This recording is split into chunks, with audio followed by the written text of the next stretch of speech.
Hello, Clarice. It is I, Susie, aka Spectre. I have no idea if this is going to work. I'm using Restream right now on mobile, and I have no clue if we're gonna get any kind of let's see, any kind of stuff going on in here. Hopefully somebody will pop in.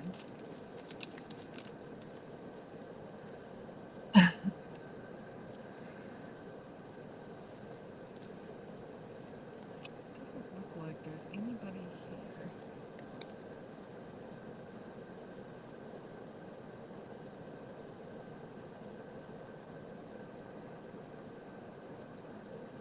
Interesting.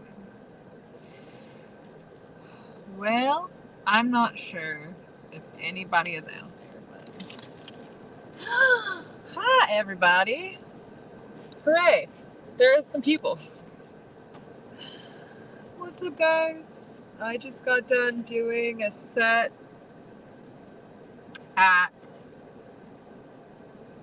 Pride in the Park in the vast metropolis of McAlester, Oklahoma. And boy howdy, let me tell you. That's about how it was. I don't want to redo my entire face, but I need to. Yeah. So, here we are. We're inside my car for the moment. If you guys are out there, thank you for joining me. I was a little apprehensive coming out here just because it's McAlester, and for those of you who aren't from Oklahoma or know what the if I'm talking about, McAlester, Oklahoma is just not really that big. This is what my face normally looks like. And to be honest, I'm not always sure anytime I go to a new place how what I do is going to be received. And in the park, it was a family-friendly event. So for those of you who have seen me act, I did my Sally from Nightmare Before Christmas. Yay! Hi, Magpie. How you doing? Also, guys, if you're joining me on Facebook, I unfortunately probably can't see your messages. Thanks, Restream. Stuff has been kind of odd. There are features and stuff that I haven't figured out yet.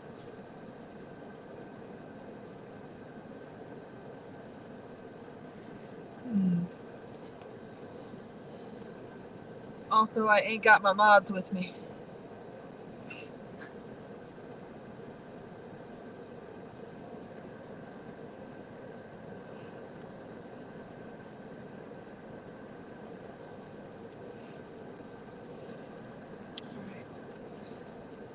I love how I start streaming for 5 seconds and I'm already getting a bunch of gross, weird stuff. Anyway, this is my face. And I didn't want to have to redo my whole face, but we were just out there performing in the 90-degree weather. And one of the reasons I opened up the stream is so I could see if anyone is interested in asking questions about performer stuff. But like I said, if you're on Facebook, I might not be able to see your chats. I'm so sorry. I don't know why. But you can find me on stream. This should be supposedly streaming to my Instagram and my TikTok and all this other stuff. So we'll see if that's actually the case. You let me know. How y'all doing out there? It's hot AF. It is hot, and I'm not about it. I'm not about that life.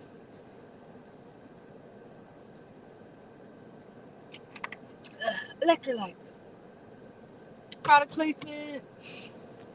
Looks like it's not going to let me go over 720. That's really weird. Does anybody have any questions about performing? I know people ask me stuff all the time. recently had someone say that they wanted to get more into doing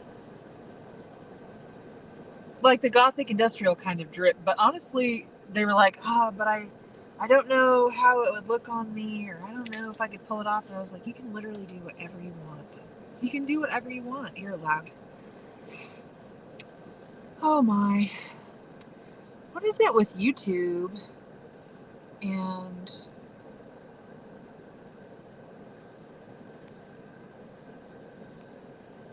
people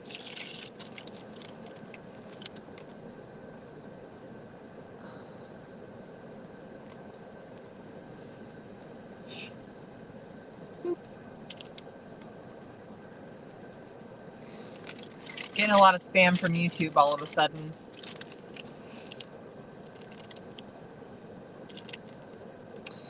Whoop. Bunch of people who are, I guess, pseudo-religious. Interesting. I honestly don't get that a lot.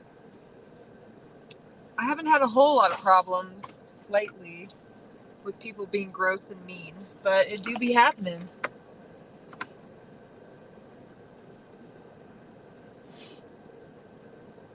Oh my.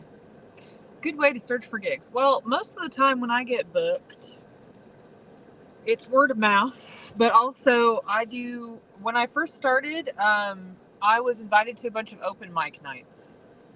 And some people in town owned a club, and they said, hey, we think that you're really cool and weird. Will you come to our open mic night? And I was like, hell yeah. So I started out doing open mic nights. Yeeted all my brushes everywhere. Good job, buddy.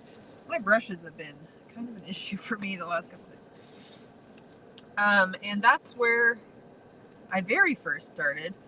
And after that, people who enjoyed my performances were like, oh, you should go to this place. Oh, you should go to that place. And so then I started looking locally. For instance, we have some clubs where I live that have dance contest nights and open mic nights and stuff like that. And so I just started looking for those kinds of things. I am out here for Pride. I'm excited about being out here for Pride, but also I'm out here, I'm a contractor, and all of my jobs have dried up for the summer, which is horrifying. So, on one hand, I'm excited because it allows me to perform more, but on the other hand, it is really important for me to get booked. Hello, friend. How are you? But I need to plug my phone in. One of the things that I find is easiest is go to a place. For instance, when I did belly dance, I was at the Ren Fair in Muskogee, and I found a lot of other belly dancers there, and just sort of asked them, if you do drag, go to a drag show and say, hey, I do drag and I would like to find places to do more drag. Do you know a place? And people are usually pretty chill most of the time. I gotta plug in my phone. I'm super early to the venue and already staked my claim. For those of you who've never been in drag or situations where you be doing stuff with a shared dressing room, sometimes, especially me, I'm kind of, I wouldn't say I'm the bane of people's existence, but when I do stuff, some of my equipment and all of my costumes and stuff are really big. And so it's sorry, but also, but I'm not sorry. I'm not sorry. It's human nature. I forgot that I had to put in contacts, but for those of you who don't like eyeball things, well, don't watch, because we're about to try to do eyeball things in the car. Do not do this. 10 out of 10 do not recommend. My car is kind of like a little office for me. I've done this for many years. Who wants to watch me put in my Scalaris?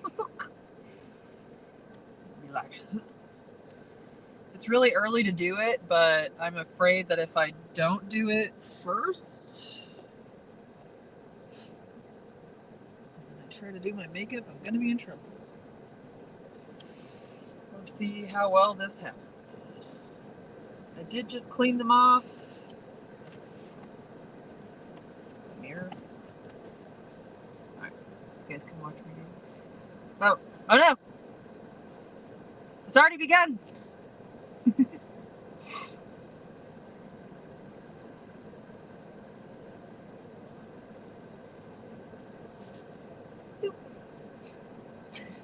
Trust me, it's not always that simple. And I've been doing this for a long time, and some days it's just like your eyeliner.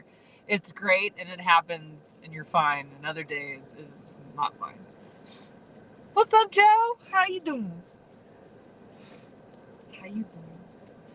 I am currently sitting in a parking lot at one of the most redneckinest bars I've done.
Got my good old stuff. Yay, it looks like it came back, hopefully. Oh, horrified. Should do this over a sink with clean hands and the sink drain closed. Okay. Gotcha. Let's see if we can get this. One of the tricks that I do is that your fingers that you're putting the contact in with need to be pretty dry. Or you could use one of those little cup things. I've never tried one of the cup things.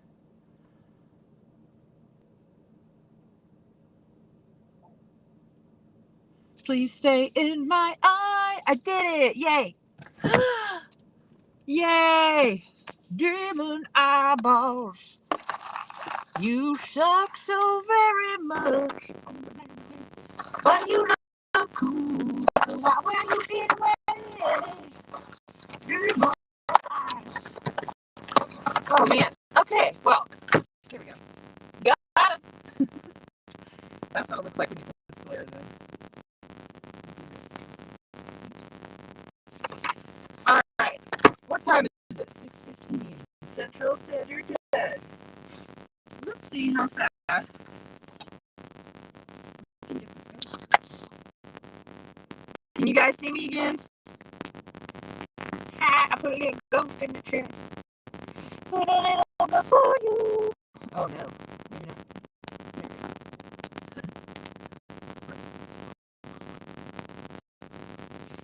Hopefully it's there.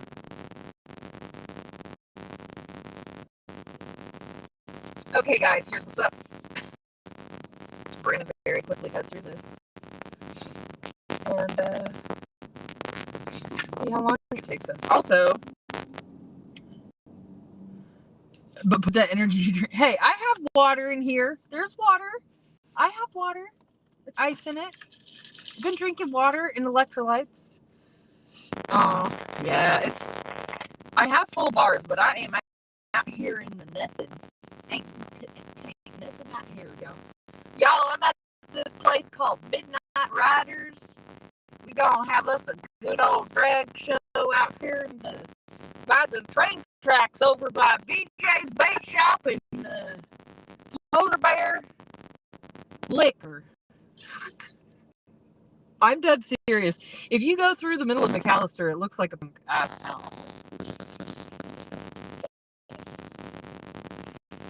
But I'm trying to make that money. And also, I love performing.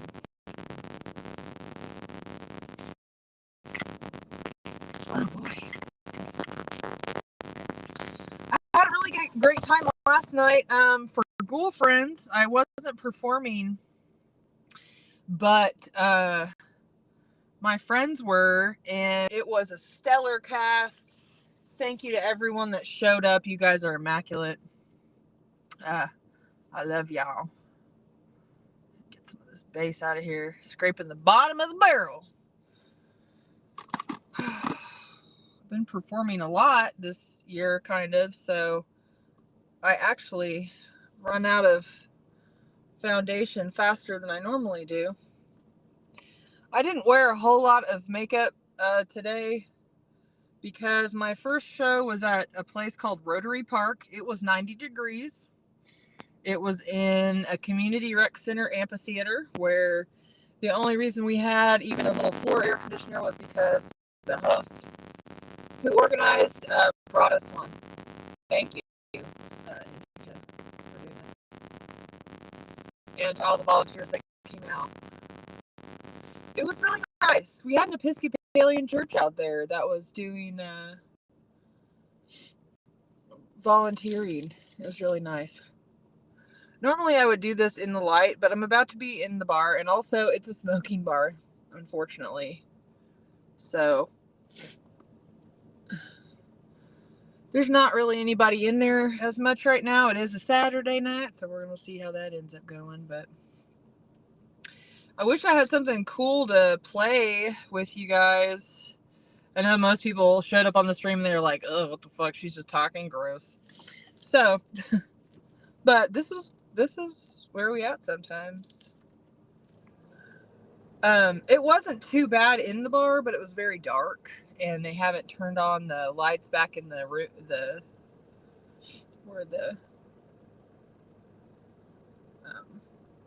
oh my god, what am I trying to say? The dressing room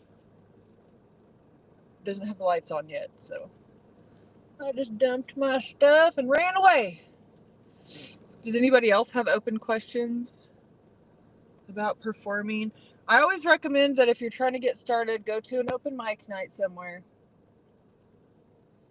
and get yourself out there. Go. We have a lot of open drag nights in town where I live. If you're wanting to do drag, you can do anything you want. Do whatever you want. I support you as long as you're not hurting anybody. Unless it's consensual, that's a whole other stream. That's a whole other thing. Speaking of which, I can't talk about certain sites on here. Ooh. But I have reinstated my only whatever. And so that will be a thing. And for those of you who used to be on there, we're going to try and bring it back like it was. But it's cosplay season, so I'm really excited because we're going to be doing a lot of cosplay stuff. But if anybody has open questions, let me know. All right, base is done. This is like 10-minute car makeup, guys. This is not like a full face that I would do for photo shoot up close and personal stuff. This is just And this is using, like, I have a whole Graftopian thing that I use that's like, what do you call it? It's cream. Ooh, that's, yeah, holy shit bags. That was bad. Okay, well, we're just gonna make this little happy tree accident over here. Let's go over here a little bit, over here, just a little bit. Yeah, okay. It's funny because I've been doing horror and drag and whatever you want to call whatever it is that I do for so long that I had to do a photo shoot not too long ago where we were trying to raise money and I was like in security gear and stuff, and they were like, I was like, what kind of makeup do you want me to do? Like, what do you want me to do? You know, makeup wise. They're like, I don't know, just regular makeup. And I was like, do I look like somebody? I don't know how to do regular makeup. I don't know how to be a regular girl. For those wondering, I just took a lighter color, using it to highlight the places in my face that if you were to shine a light on me, these places would catch the light first. So we highlight them. And as my friend Lady Dragonwing would say over and over and over again, we're going to be in a dark, dusty bar. We're going to be in a dark, dusty bar. We're going to be in a dark, dusty bar.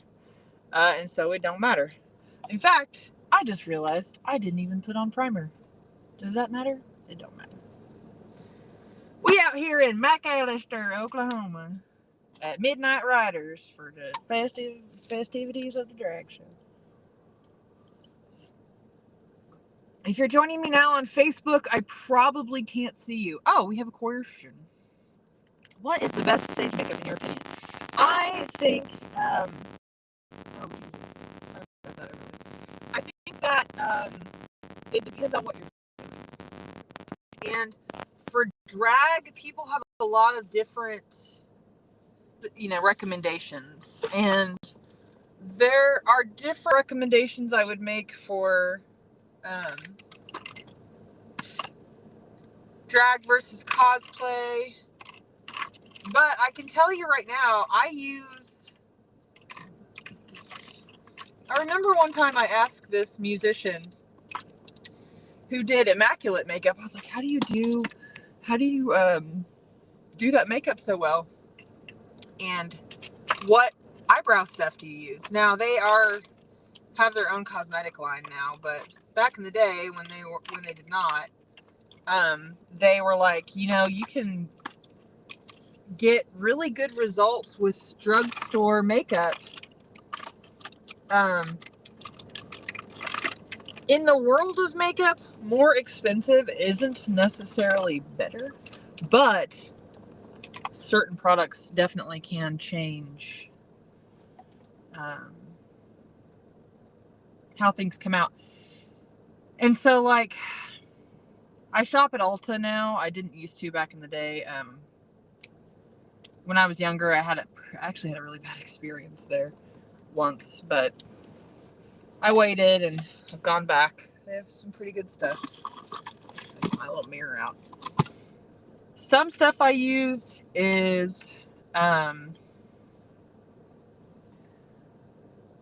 just drugstore makeup.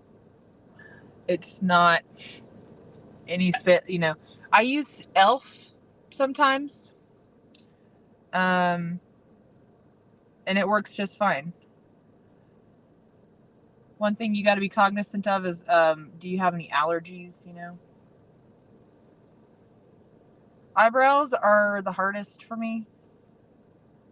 10 out of 10, do not recommend. I learned a trick recently that shows you, like, how to do where they should fall, but I also do weird, dramatic cosplay eyebrows. The most expensive makeup that I have in my kit is my foundation, because the bottle of it is always expensive. I change brands based on color, and then also if stuff has sunscreen in it.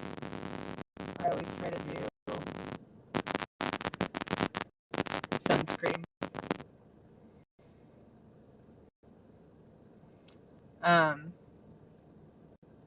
One thing I would like to say is that if you're interested in doing horror makeup, or you want makeup that's not like cakey, I sweat a lot. I have hyperhidrosis, so I sweat like 30 dudes sweating on 40 dudes. But I also use a lot of water activated wax based makeup for horror stuff. The horror. Well, I don't know where my black is. It's in my purse probably. So I have one of those today.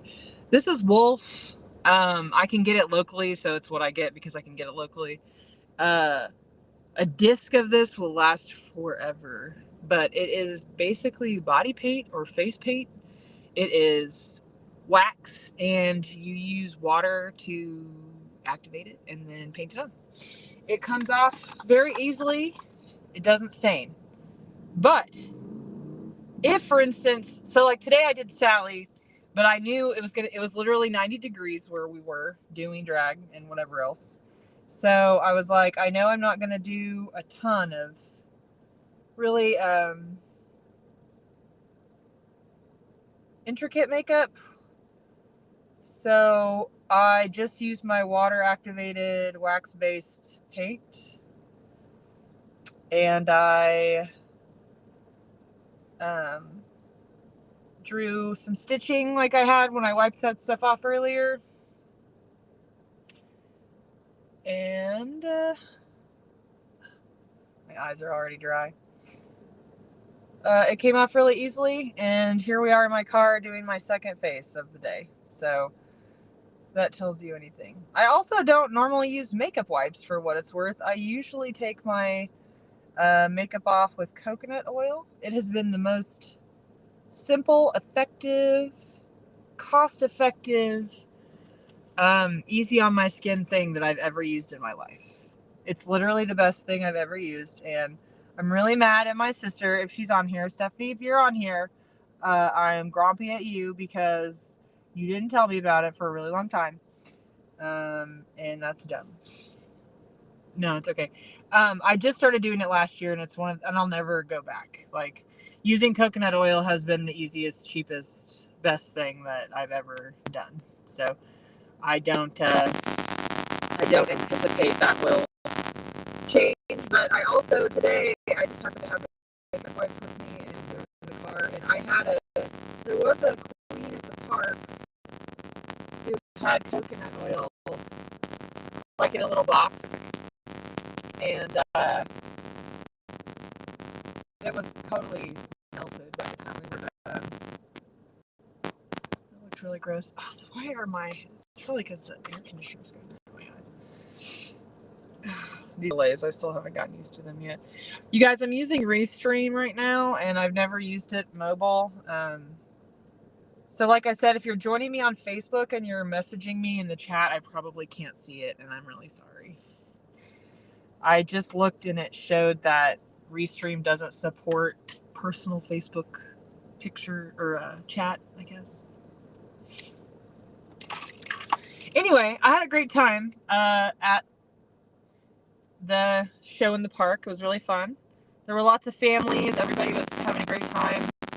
It was peaceful and quiet, and there was a lot of love. And I'm grateful. I always come to events being a security officer for anything but hoping for the best. Oh my gosh, I can't do eyebrows. They're too hard. Okay, done. Got it. You know what's awesome about horror makeup is it don't matter. It don't matter. You don't have to curve. I don't give a flip. Like, if my eyebrows aren't even, I'm about to look like a gross, creepy goblin. It don't matter. It don't matter. I am grateful to be streaming. I've been having some mental health, like the darkness room. And a lot of it has to do with situational stuff. Of course, it's spicy, everybody is saying, and it is. But that is not the brush that I just tried to grab. Why are you doing this to me? There we go.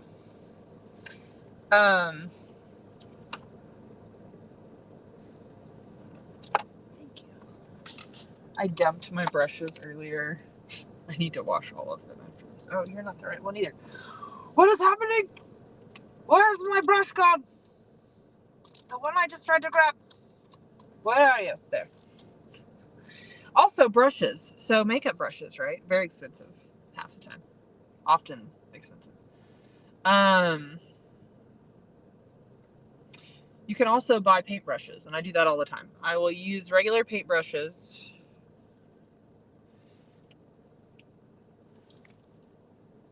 That's insane. I almost poured my drink into my lap. I use regular paintbrushes a lot. It's a cheap, cost-effective way to get makeup brushes. Obviously, they're not exactly the same. Some of them are exactly the same.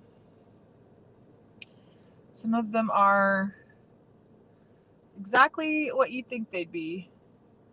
And the difference is probably not even the manufacturer. I shudder to think that occasionally... I'm spending way too much time on my eyebrows today. I'm sure that there are brushes that you buy at Ulta that are like $45 and they came from the same guy that made the paintbrushes that you used for your craft project. Period.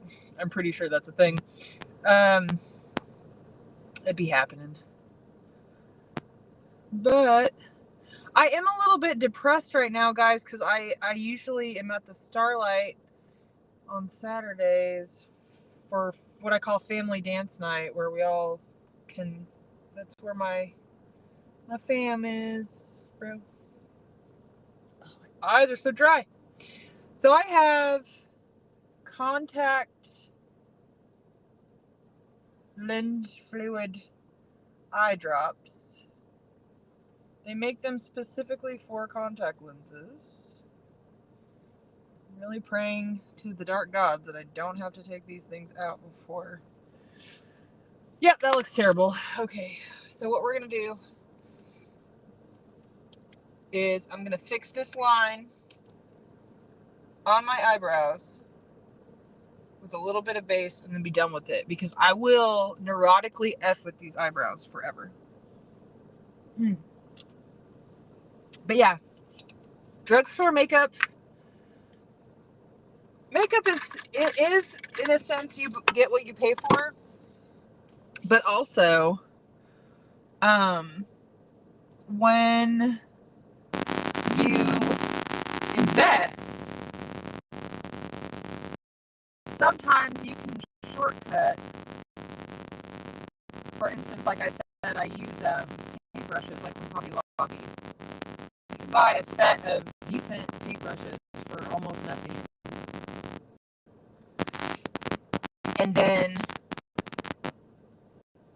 and they're still fine. They work just fine. When I very first started doing makeup of any kind, that's what I did. And also like this, the violinist from Crew Shadows, Johanna Maresco, I liked her eyebrows that she used to do, even though she hated them.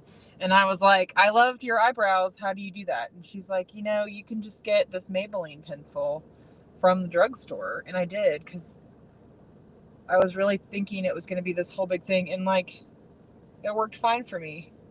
I do it a little differently now, obviously, because I'd be like doing my eyebrows, but this is a little more than I wanted to do.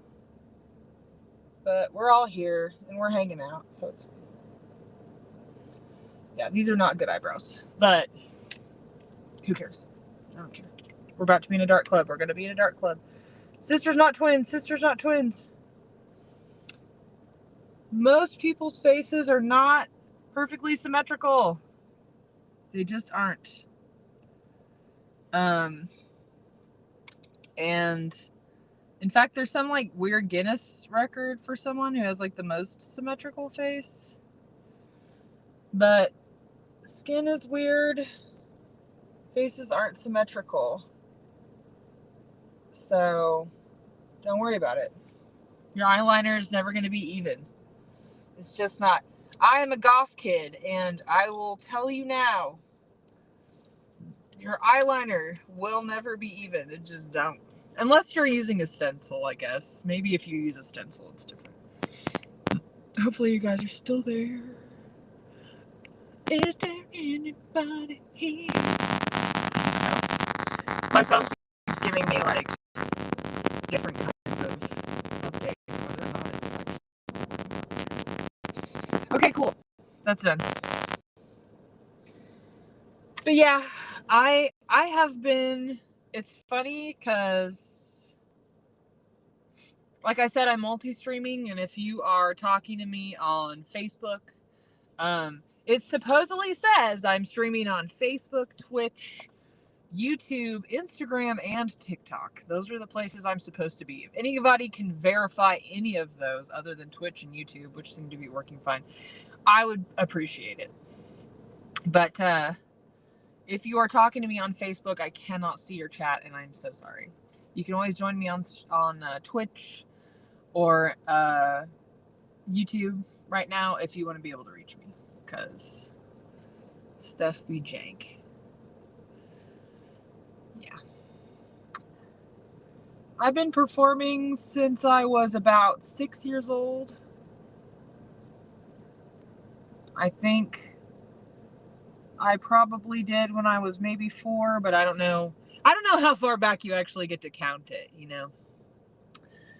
But when I guess trigger warning, I was a survivor of domestic violence, and when I survived the most violent of the domestic violence and I moved to a new city to start a new life, while the person that assaulted me was incarcerated, I had like a full 2 years that I still had to go to court. And I was afraid all the time, and I was hurting all the time. And so I decided that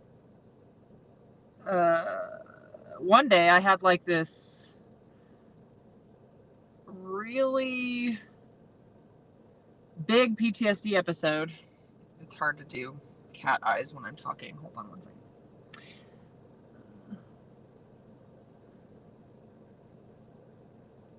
Sisters, not twins. Sisters, not twins. Big anime eyes. But yeah, I had a really big PTSD episode. And to be honest, I got really angry because I was tired of it, like, draining my life. So I decided that then and there that I was going to get back into doing what I loved, which was dance. And in that time, I had luckily been able to travel a little bit and see some performers, and I'm classically trained. So what's that? I thought that was a tumbleweed. I was gonna laugh so hard. I am trained ballet, contemporary jazz, hip hop. I did take hip hop. It's one of my worst forms just because it requires an intensity and a softness in combination with each other that in my youth I was not able to achieve. I think if I took specific classes now, I'd be okay. Can confirm Facebook is live and someone on there confirmed TikTok. Cool. Yay. I'm excited. Good, because I've been paying for this service that I have, like, I'm out here shaking my bits trying to make them skrill. But also, I've been paying for this service, and I remember the first 2 times that I streamed, it wouldn't even go to Instagram. I was like, why am I paying you?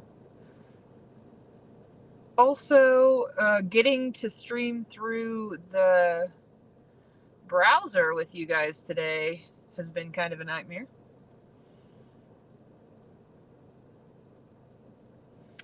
All right.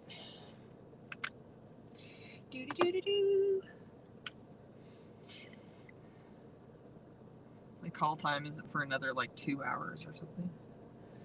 And they were like, you can go early if you want. The place is open. And after the park, I was like, man, I'm just going to go out there. It's got these overlays that are popping up. They're a little bit.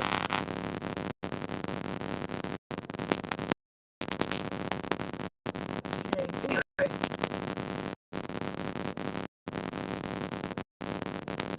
Hello, all these platforms. How are you doing? You'll probably be seeing more of me in the next few days because all of my jobs have dried up for the summer. I'm very scared about it. But what can you do?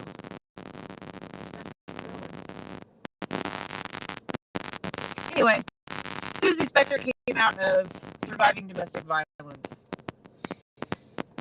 and being like, I'm tired of being scared of everything. So I got back into performing.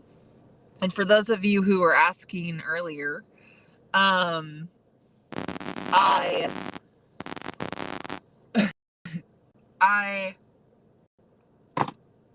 oh, my eyes are so dry.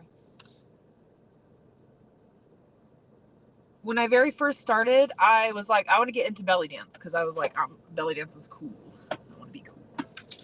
And I had seen some really cool tribal fusionists from California at the time. She doesn't perform anymore, but her name was Sashi.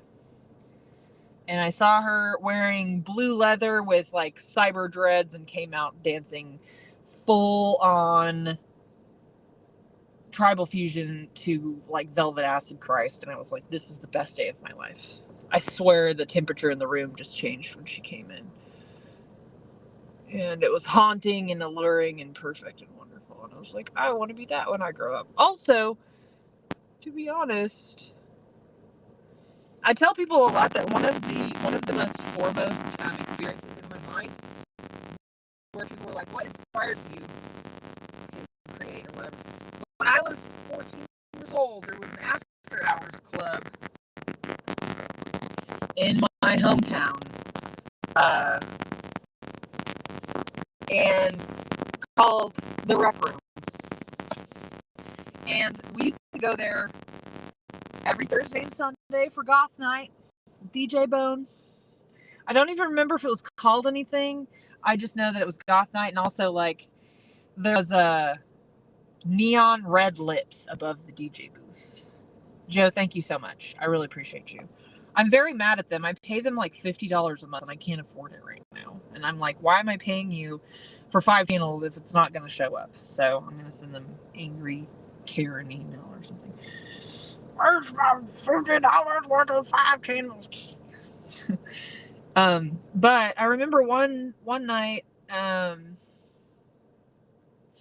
for those of you wondering, like, I contour and stuff when I'm doing like bigger numbers, and I do actually do like a full face, but I use grays and blacks and stuff because I'm just a gross, weird vampire goblin goth thing of stuff and weird. And so I just be doing gross things, which is great because it makes it easier on me, because if it looks like shit, then it's fine because it's just weird, gross goblin stuff. Anyway, when I was at Angles, I was 14, or Angles, when I was at the Rec Room, 14 years old, still 5'11", so, yeah, looking tall and hiding in the corner in my little trip pants and my Linkin Park hoodie like an idiot. And I, one night I got there a little bit early and I caught the end of the drag show. And for those of you who listen to industrial music, I saw some of the earlier works of Damian Matrix, who is a drag king from Oklahoma City, doing Doctor Online by Zeromancer. It's a very like early 2000s orgy-esque like dark song about dying, basically. It's very goth.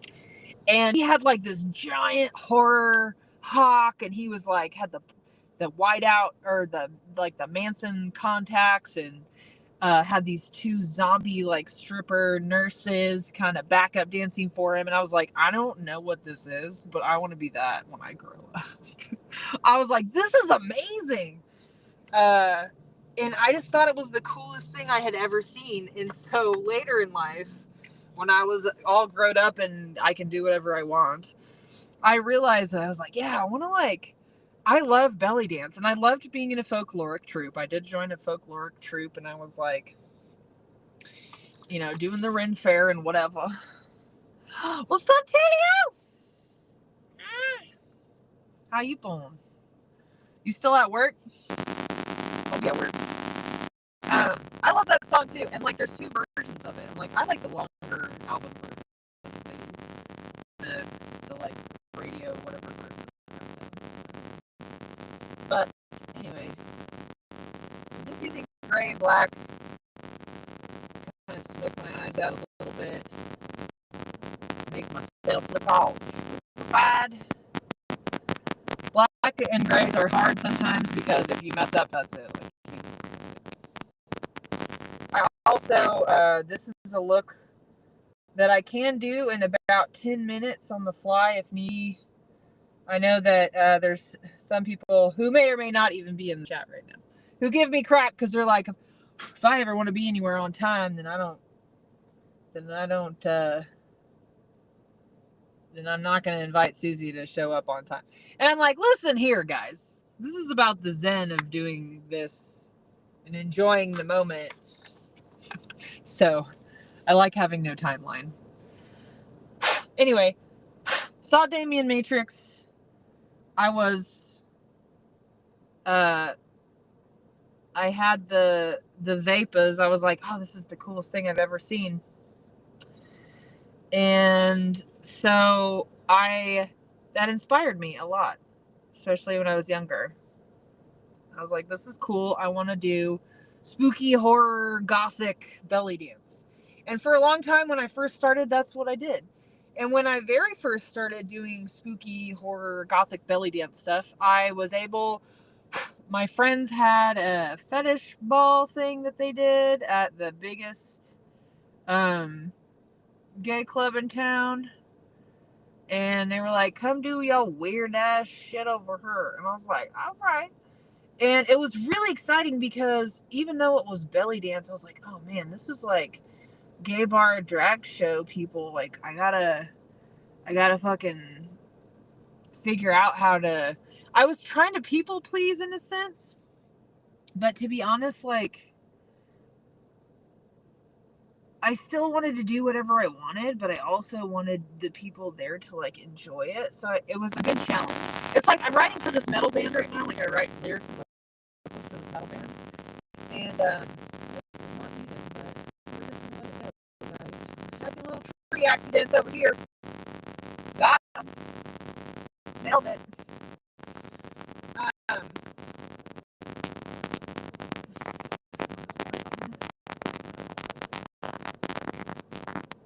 we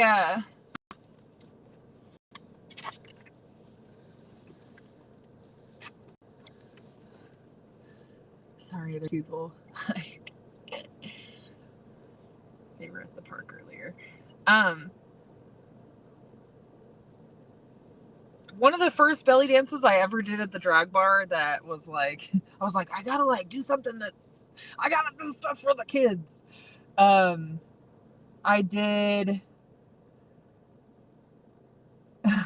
I came out in like a cape and stuff, and I did the song from Hocus Pocus, "Come Little Children," and it was like, use thy voice, and so I did that into Cry Little Sister from Lost Boys. And there's horrifying, awful terrible video of it on the internet still. So we don't talk about those days. We don't talk about it. We don't talk about the blackmail videos that tarot artists may or may not have put on the internet. But regardless. All right, guys. Is this creepy? It's creepy. Good. Right. Good. Awesome. Cool. We're done. Let's let it be. Sometimes you have to walk away because if I don't, I will F with this for hours. So walking away. Done. Got him. A little bit of contour and we are so golden, guys. Caffeine.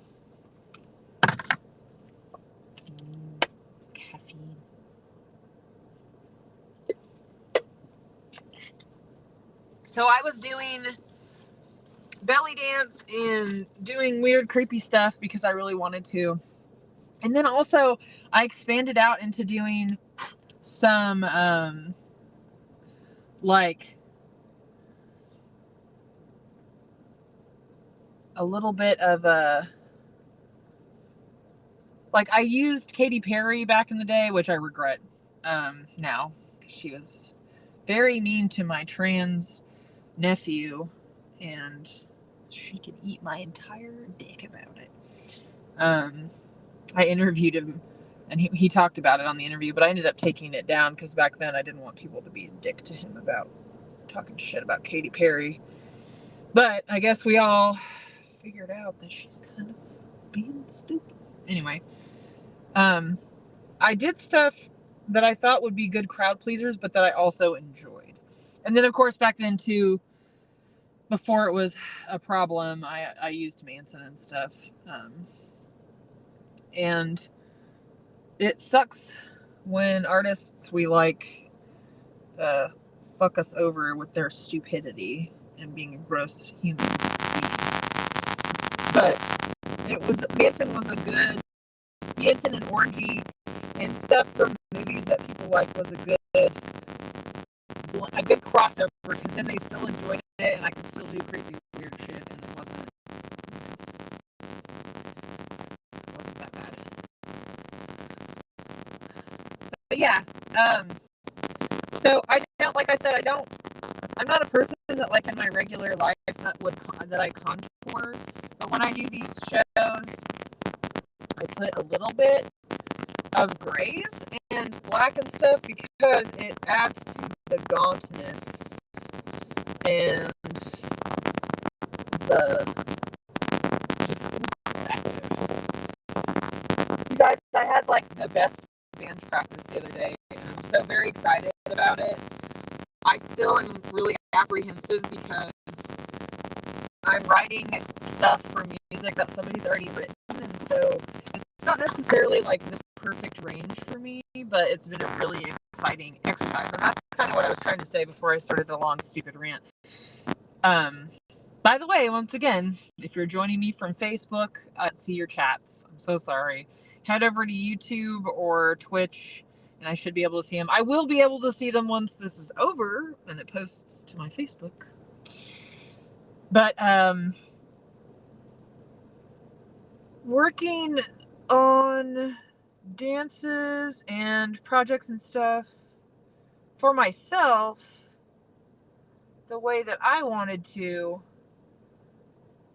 but then also going outside of my box and showcasing stuff that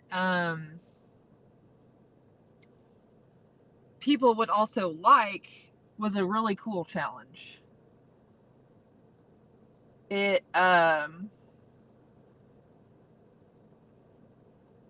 gave me a lot of new stuff to do that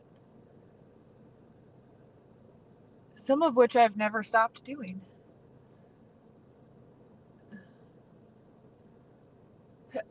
Got him. Got him. All right. Take a good look at my eyes. Look into my eyes. And I'm going to show you something insane because I have blonde eyelashes. See my eyes? See how this makeup looks? It's still pretty cool. It's okay. It's not so bad.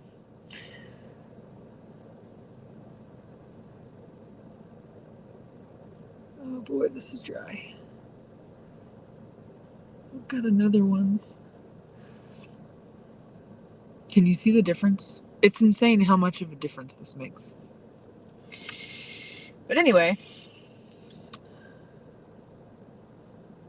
I'm sure this is all the content you've been wanting to see, all three of you. But thank you for joining me, regardless.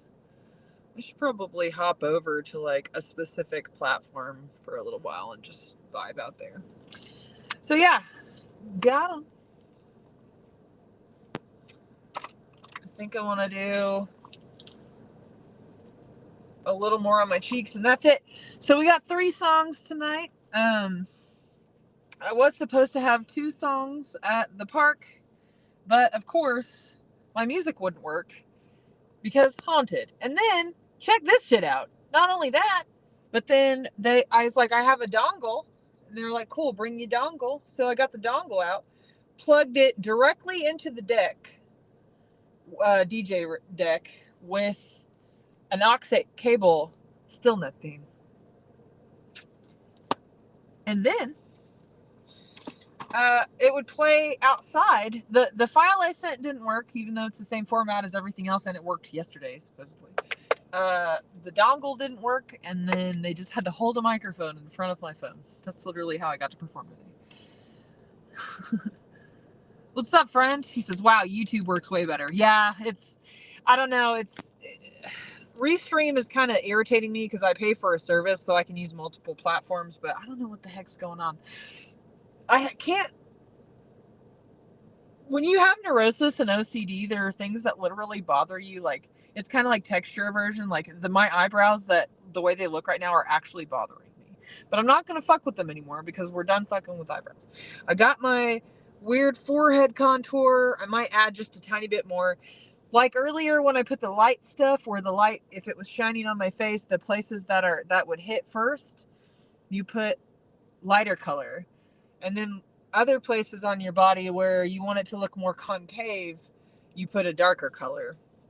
And normally, if you were a gorgeous queen or a fantastical king, a lot of times you'd be using semblances of natural colors, but you can literally do whatever you want. And now that monster stuff is popular, and the Dragula happened, and Face Off, and all this stuff, you know, people are like, ew, weird spooky stuff is cool now. I'm like, I'm doing cool stuff, whatever. And that's me. I remember seeing Damien Matrix for the first time and thinking, I want to be that when I grow up. I always tell people that story, especially if I have to, like, if I'm emceeing or something, and they're like, why do you do what you do? And I'm like, well, for the kids. It's for the kids. Put a little moisturizer on my face. I did not put base makeup or primer on. C'est la vie. But if I had put primer on, this would have spread out a lot better and it wouldn't be so, like, chunky. Anyway. It's a sad day. Tech difficulties are annoying. Yeah.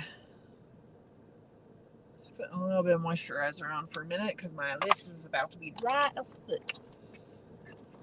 How is everybody today? How's your Pride season been? How are you doing with this weather? This stupid heat can suck my entire balls. I hate it. I want to finish this Red Bull. I'm in my car right now. Feel free if you wish to support my endeavors. I do have merch today, so I have merch to set up. I brought my pins, but driving out here was an hour and a half for me, and some people came from Kansas and like other shit, so like I'm whining, you know, but it's about it. Like that's how it be. And you know, I still have bills to pay, and I still have bats. Hi, bats. I still have to live my life, which is one of the reasons why I'm doing this. But initially, when I'm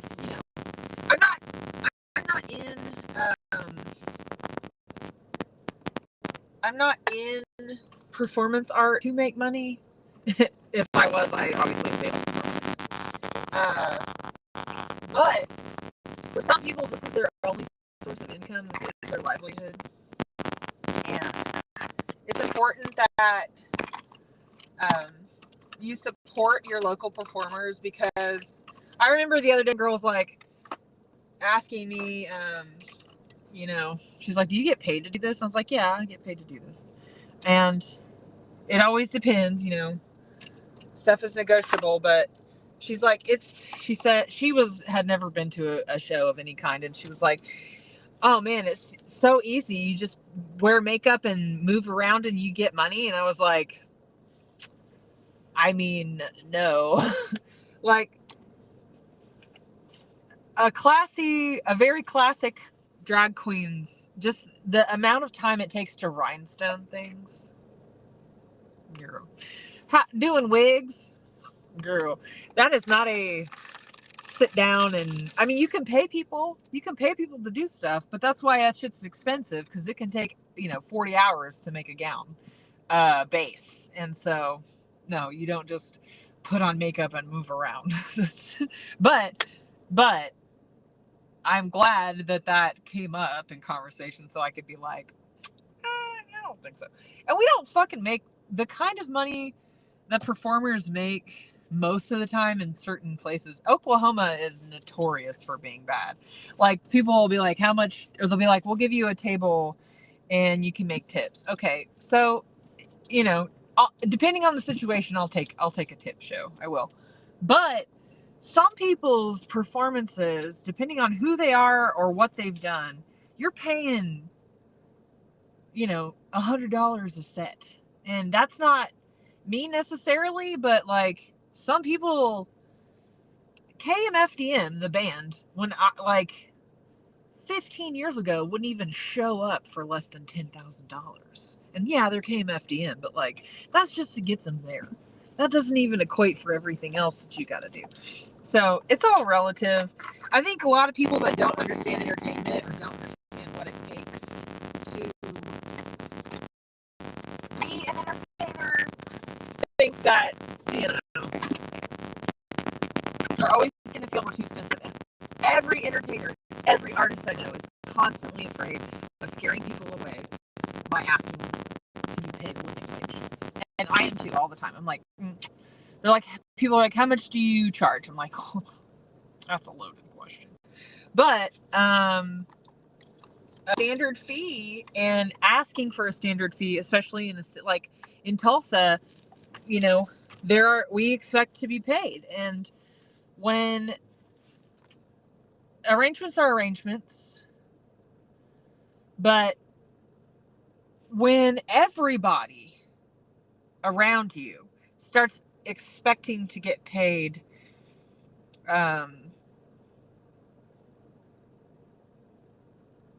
you know, I don't know how to describe it. If we all stand together and stand up and say, if you want us to come and make you money at your bar or help you with your show or be there to entertain people, you're going to get consummate professionals, full makeup, props, all kinds of stuff. You're going to need to pay us what performers should be getting paid. And I am not a full-time traveling performer, although if I could survive doing that, I 100% would do it. But some people are. Some people only do drag for a living, and stuff like that. And so when you diminish people like that, it makes it hard to live in any way, because once one person isn't asking very much out of fear, then everyone else is getting paid not very much because out of fear, or they'll get compared to everyone. But if we all stand together and say, you're going to need to pay me at least blah, blah, blah per number, or you make good negotiations where you're like, hey, like if you're doing stuff for charity or whatever, that's a totally different thing. But if people are like, what do you charge? You know, I'll always say it's negotiable. And then I always tell them that I charge by the song. If there's travel involved, that's different. Pride in the Park today was a different thing for me. It was a family event. It was really fun, and I knew what it was going to be. But I also wanted to be there to be supportive and to provide a second layer of security in case. But guess what, guys? It was great. We had a great time. Everybody was calm and it was wonderful. It wasn't a big deal. But yeah, the only thing that sucked was the amphitheater was gross because it's like an outdoor amphitheater exposed to the elements.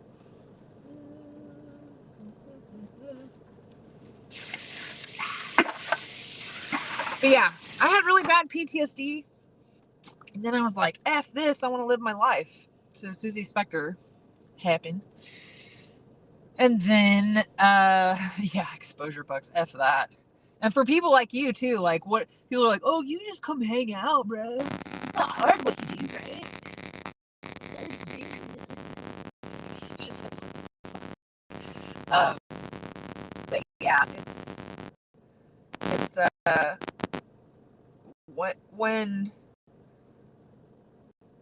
when I first started, I was just going to open mic nights, and then later people were like, we would love for you to do this show. And I was like, oh, hell to the yeah. And so I started doing shows, and that's how I started getting other gigs.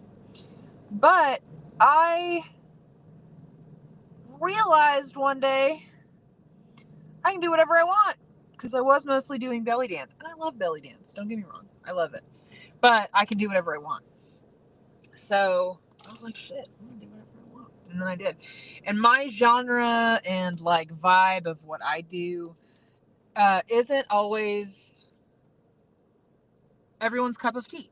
I do tell people, for instance, I have a Silent Hill number that I turned into a Twisted Fairy Tales number for an event, because someone's like, we're having this event, it's Twisted Fairy Tales themed, and I was like, hell yeah. So I took something I already had that I loved, and I catered to the event, and that's something I do a lot. And I love a good theme night. I love it. But not all themes are made equal, and not all of them really exemplify what I'm about, which is fine, because those are the kind of shows I like to watch. Last night at Ghoul Friends, which is one of the coolest things ever, and if you've never been to one, what are you doing? What is wrong with you? They sell out pretty much immediately, so if you haven't, I don't think the tickets for October are on sale yet, but they might as well be, because I'm assuming they're just going to get sold out immediate. That's how it be.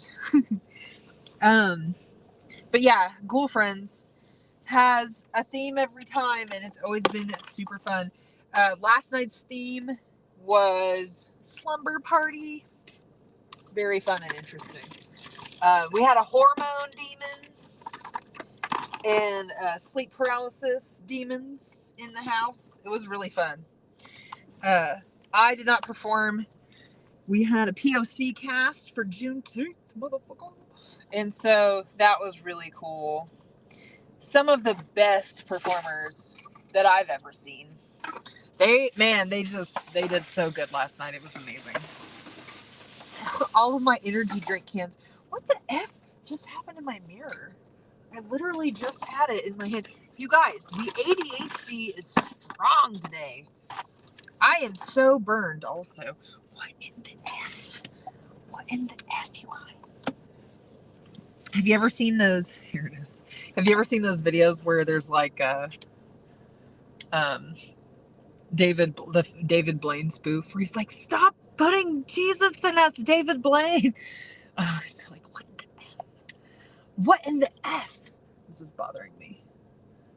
And I can fix it because I have time and it doesn't matter. So I'm just going to do it because it's bothering me a lot.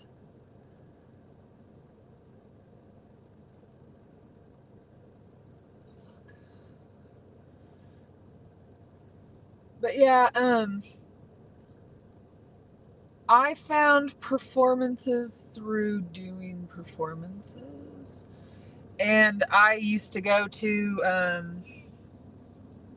like in Tulsa, for example, I think they still do it. They have this thing called Ho, You Think You Can Dance. And so people would go and do the contest there. And I used to show up for that.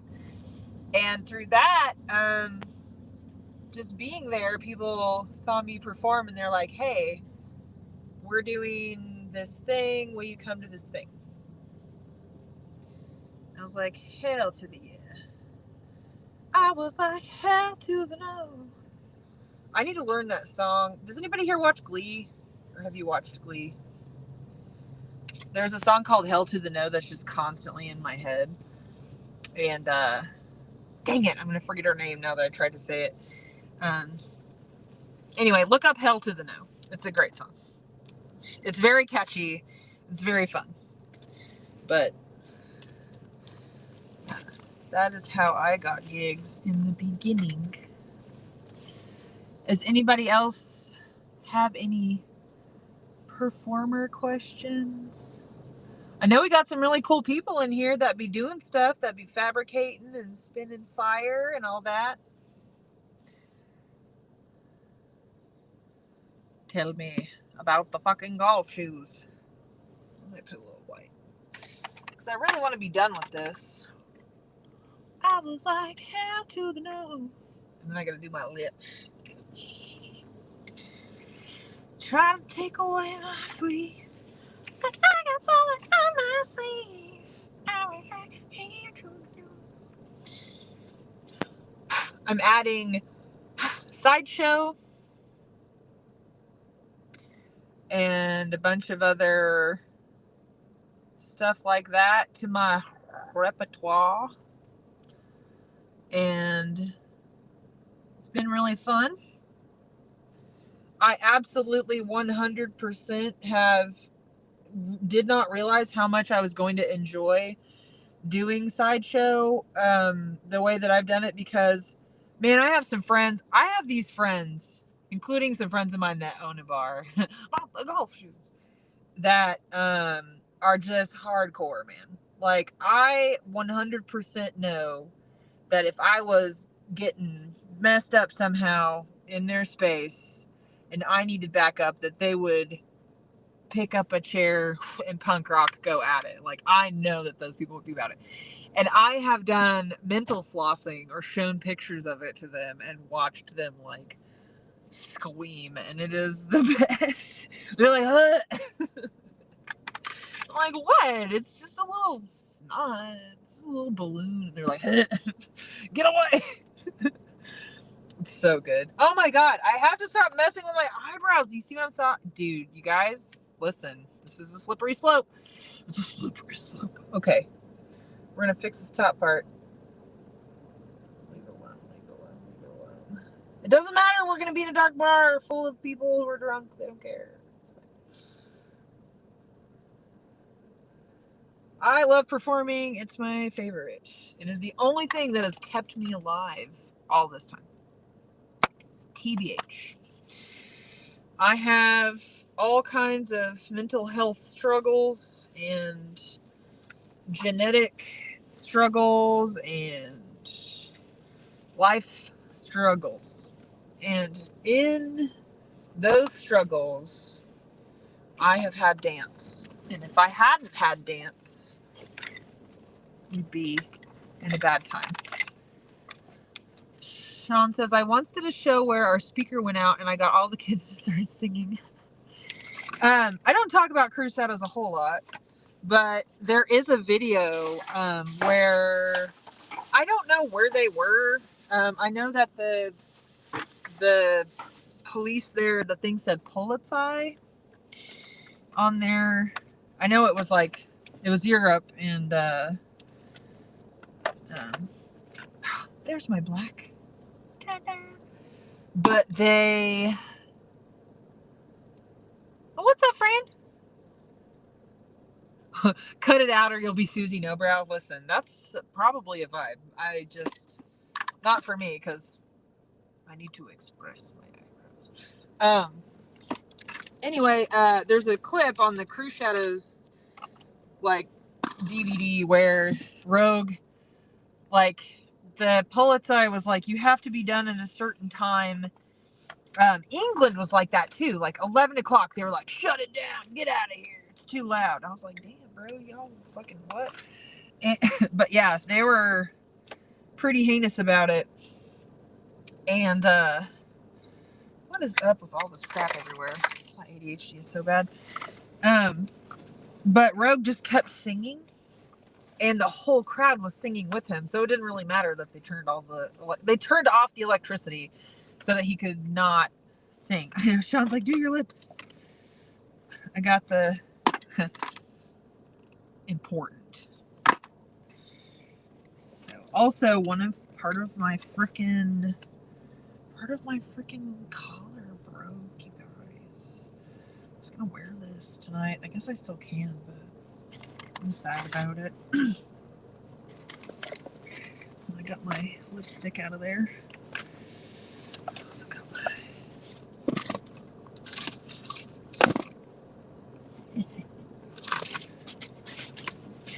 But yeah, that's cute.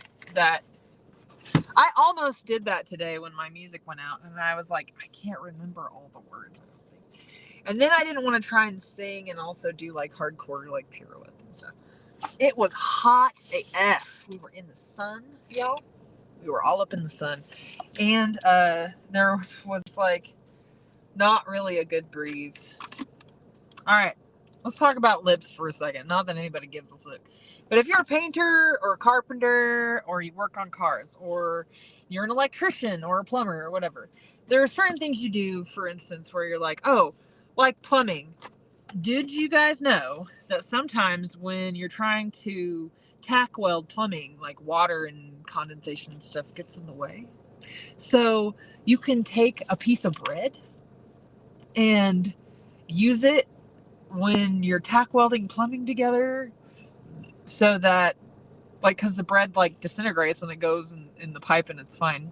I remember one day I met a plumber and I saw a piece of bread and I was like, why is that? I was like, your sandwich fell. And he goes, oh yeah. I was like, why is there a piece of bread in there? And he explained it to me, and he's like, normally I wouldn't do that, but he was having a lot of trouble and he was going back to the old ways, and he probably didn't think I was going to see the bread, but he done messed up because I got home early. Anyway, the point is that I found out about the bread, and then one day another plumber came by and he was teaching an apprentice, and he couldn't get it. He was trying to tack weld and it wasn't working, and I said, do you need a piece of bread? And he goes, how did you know about the bread?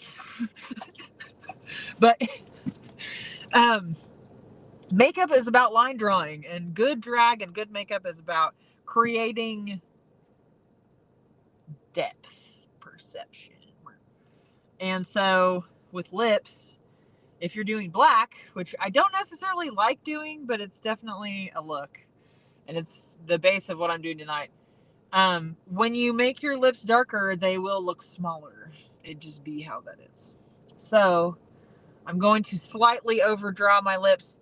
Most of the looks that I do, though feminine, are often much more about strength and power than they are about being demure and soft. Because I'm not demure or soft. I am not, what is the...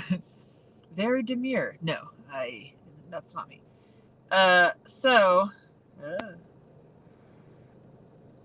Anyway, there is a science to how to draw your lips to be looking like some lips.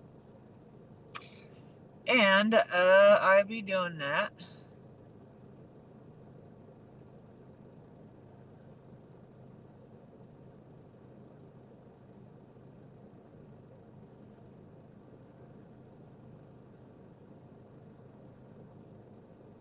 I was like hell to the... I have that song stuck in my head all the time. You are exposing secrets the plumbing masons are going to give you. I know. I told the internet about the bread. Oh no. But it was worth it. Anyway.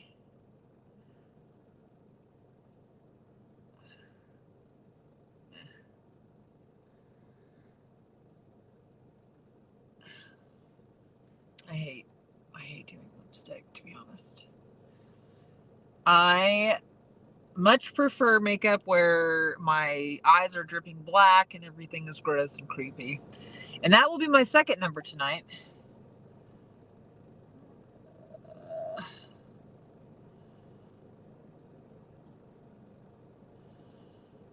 My call time isn't until 9, so. But I already set out my stuff.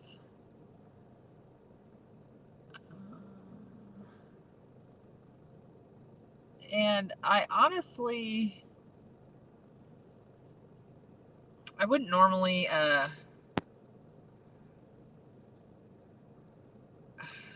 let's talk about safety for a second, especially for performers. I wouldn't normally leave my stuff unattended, but one,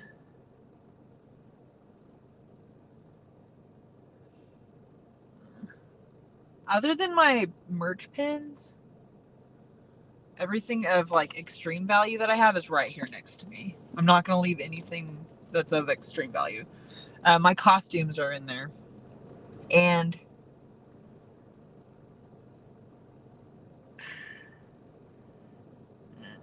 oh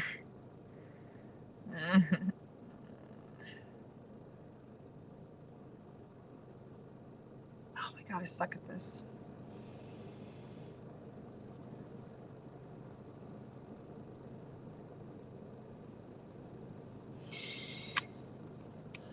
I haven't. The only time I ever had a problem in a place where someone took my stuff, it was money, and I don't have proof that it happened, but other people's money was also missing. So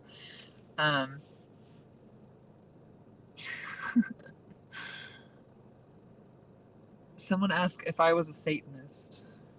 I'm curious as to why, but no, actively no. Why do I look like one?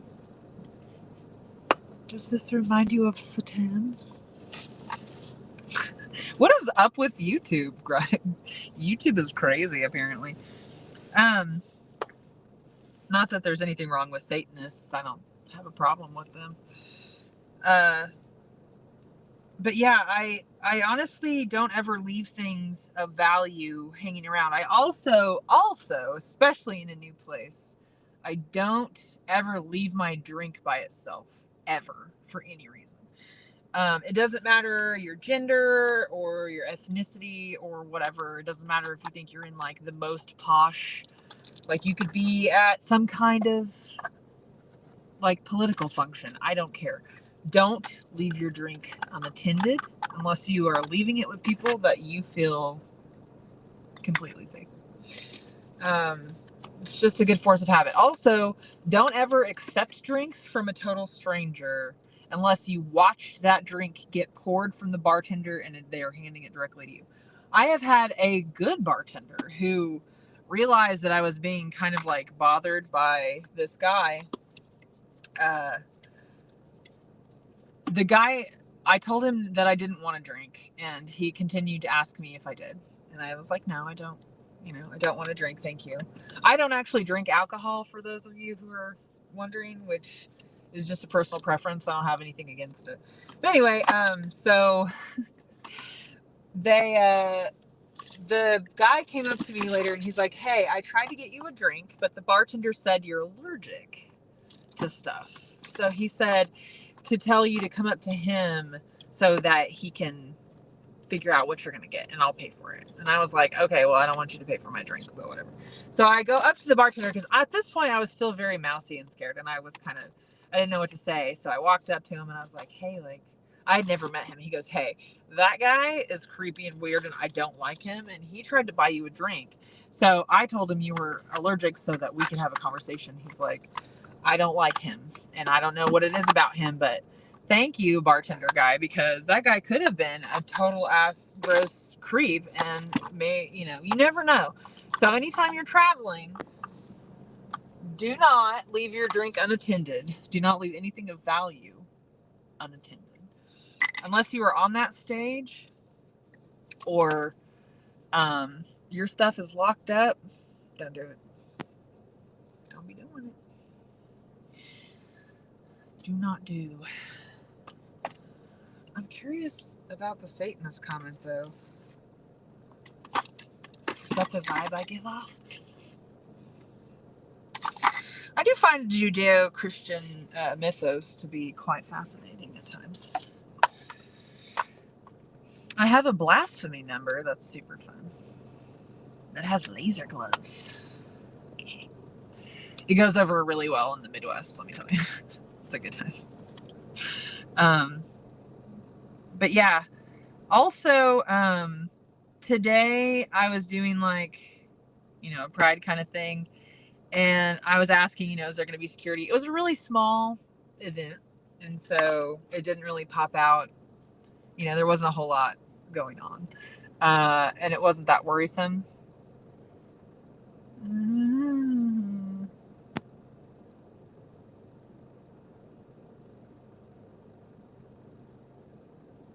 Just cleaning up this line right now. But later, it ain't gonna matter because there's just gonna be dripping goo everywhere.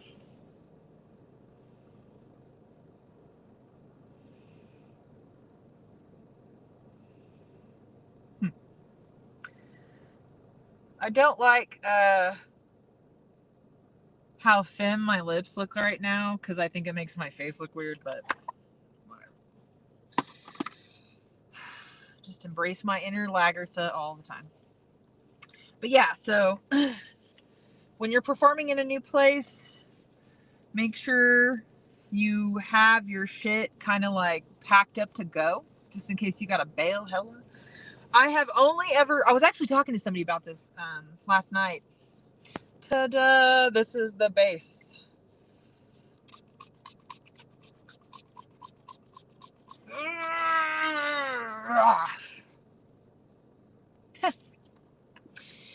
This is what you call it? What do you call this? It's the fixative finishing spray. Woo. I'm kind of I've always been a traveler. And so when it comes to certain things, I always have, and also having survived domestic violence and abuse and a million other things, I have my ways of making sure that I can bail. Also, for the record, I know a lot of bands and a lot of band members, guys. You got to be careful with your car having stuff that you can see into. You just got to be careful when you're traveling. If you don't have anybody you trust watching your shit, then you need to make sure that it is safe. Priority one.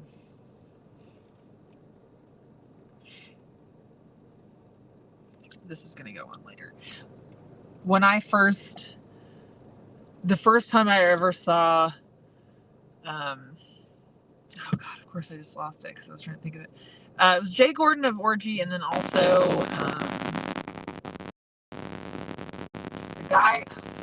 the guy from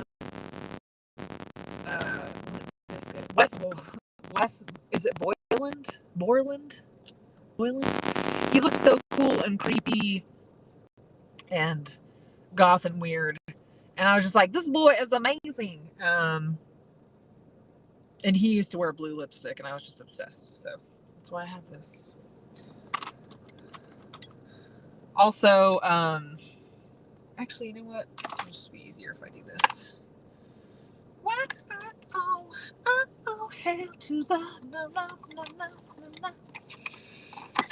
We had some live vocalists today, and I was like, hell yeah. You guys, I'm really excited about this metal project that I'm working on, and I'm really happy about it. It's definitely a different vibe from how I normally sing a lot of the time, but I'm really excited about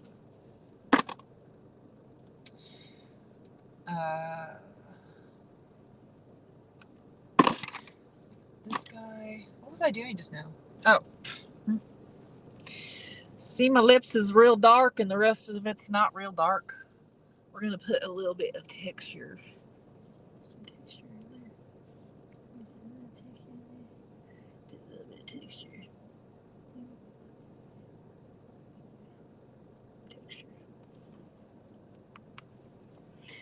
Got him. Got it. We did it, guys. Demon face. Now I look like a spooky guy. SA guy. I am not doing a king number. I have been working on a king number for many years, and it is the most terrifying thing that I feel like I've ever. When I say terrifying, I mean for me. Because I already have plenty of dysmorphia to work with, but when I try to put on a boy face and I don't like the way it looks, it just feels extra not good. So I've been kind of scared about that. Does anybody else have performer questions? I know Joe is out there cursing my name right now. Also, thank you. Kyle gave me this Dark Force Fest water bottle, and I called it my death juice. But yeah, Dark Force Fest. I do be liking industrial music, the music of Satan.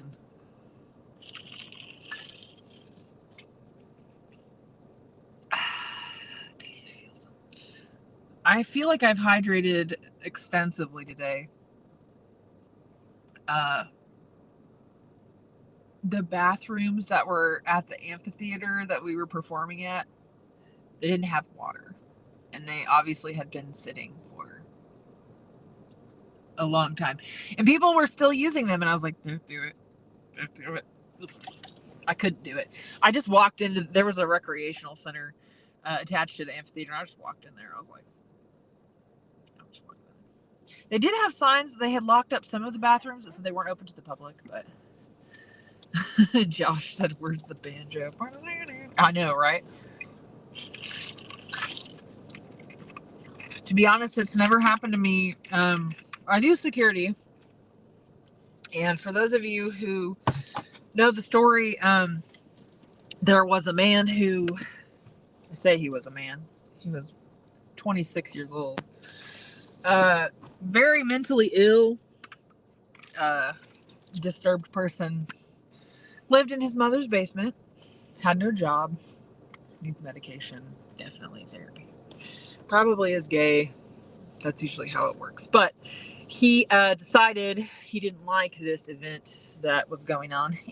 You find this attractive, internet? Hell yeah, put some deodorant on. Sexual. And he tried to. He just shattered the window at this business. But then eventually he threw a Molotov cocktail into the window of the business. I believe attempting to burn it down, which is kind of funny because his craftsmanship sucked. So his attempts at doing so failed, thankfully. But it goes to show you it's real sad. It's real big, real sad that be happening. Anyway, I had to do security because he started stalking this place before he got caught. Thanks, friend. Mel says you're always pretty. We appreciate you. I do be doing stuff. I was doing security for a venue where this guy would come and protest occasionally. It was really sad. I've got video of it somewhere. He has like a broken broomstick that he kind of weirdly duct taped signs to the end of sometimes. He also got arrested the first time he was there because this is my bag, y'all. You like it? I also have one that says organ bag. The guy had warrants, and so he came to try and protest, but he had warrants, so he got arrested because he's an idiot. He didn't pay his tickets. What an idiot. But I did security, and I've had to deal with stuff like that all the time. So I get worried occasionally going to certain places. I am making sure. This is another thing that you definitely don't want to don't have anything that looks super valuable out or money when you can help it. I would say don't trust anyone. I mean, don't trust anyone, but also, I don't know. Luckily, like on a day like today, we had a piece of clothing that went missing, and honestly, like even though there was a little bit of apprehension, like nobody ever thought that the costume piece really got stolen, because it's just not the vibe of the people that were there. And trust me, like that, sometimes you don't know. Sometimes people are manipulative and terrible. But a great deal. I have had all of the deviant or violent or life-altering, painful, horrible things that have ever happened to me have come from just regular people. I did have to deal with Molotov cocktail guy, and I knew I had a point to saying this, and I just started ranting, like lost the rant's purpose. But anyway, like I get worried doing events sometimes just because I know what people are capable of, and I do security. Like I have to see pride assessments, like pride threat assessments and stuff, so I see like how people be. But you never know. It's really important to consider your own safety first at all times when you're traveling. I'm 6'1" and I weigh almost 200 pounds. I know I don't look that I weigh almost 200 pounds, but I do. I weigh almost 200 pounds. And in all honesty, I don't find myself being a soft target often. A lot of people are like, oh, you should teach, safety or whatever. And I'm like, that'd be really dope. And I'd love to teach women's safety. I get asked to do that a lot. But I am not as much of a soft target as a lot of people are, because ain't nobody looking at me and being like, I could throw her over my back and just run off with her. Also, I'm gender fluid. Like, I don't care, I just don't. I am more femme than anything, and I'm very much into that. But often, like, I don't get, sometimes I'm not. Sometimes I dress and do whatever a certain way. But most of the time, if I don't have makeup on and I'm far away, especially like if my hair is pulled back or I have on a security hat or something and I have no makeup on, people are like, I had some coworkers when I worked at a consignment store, because it was ancient and it was just filled with old people because all they did was upscale consignment, coming and asking all the time what my gender was. And they were very young, and so they're just telling these like 60-year-old women, 70-year-old men, like, why don't you just go ask her? Like, just go ask their pronouns. But they were like, oh no, I can't do that. But people don't really always look at me like I'm a soft target, so I don't worry as much. Most of the problems I've had with people when I travel has to do. Thanks, Josh. That's so nice. Has had to do with people who were drunk, and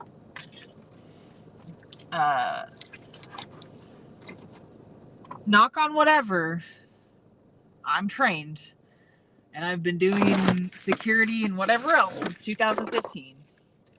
I have been bitten before, and I've been bitten.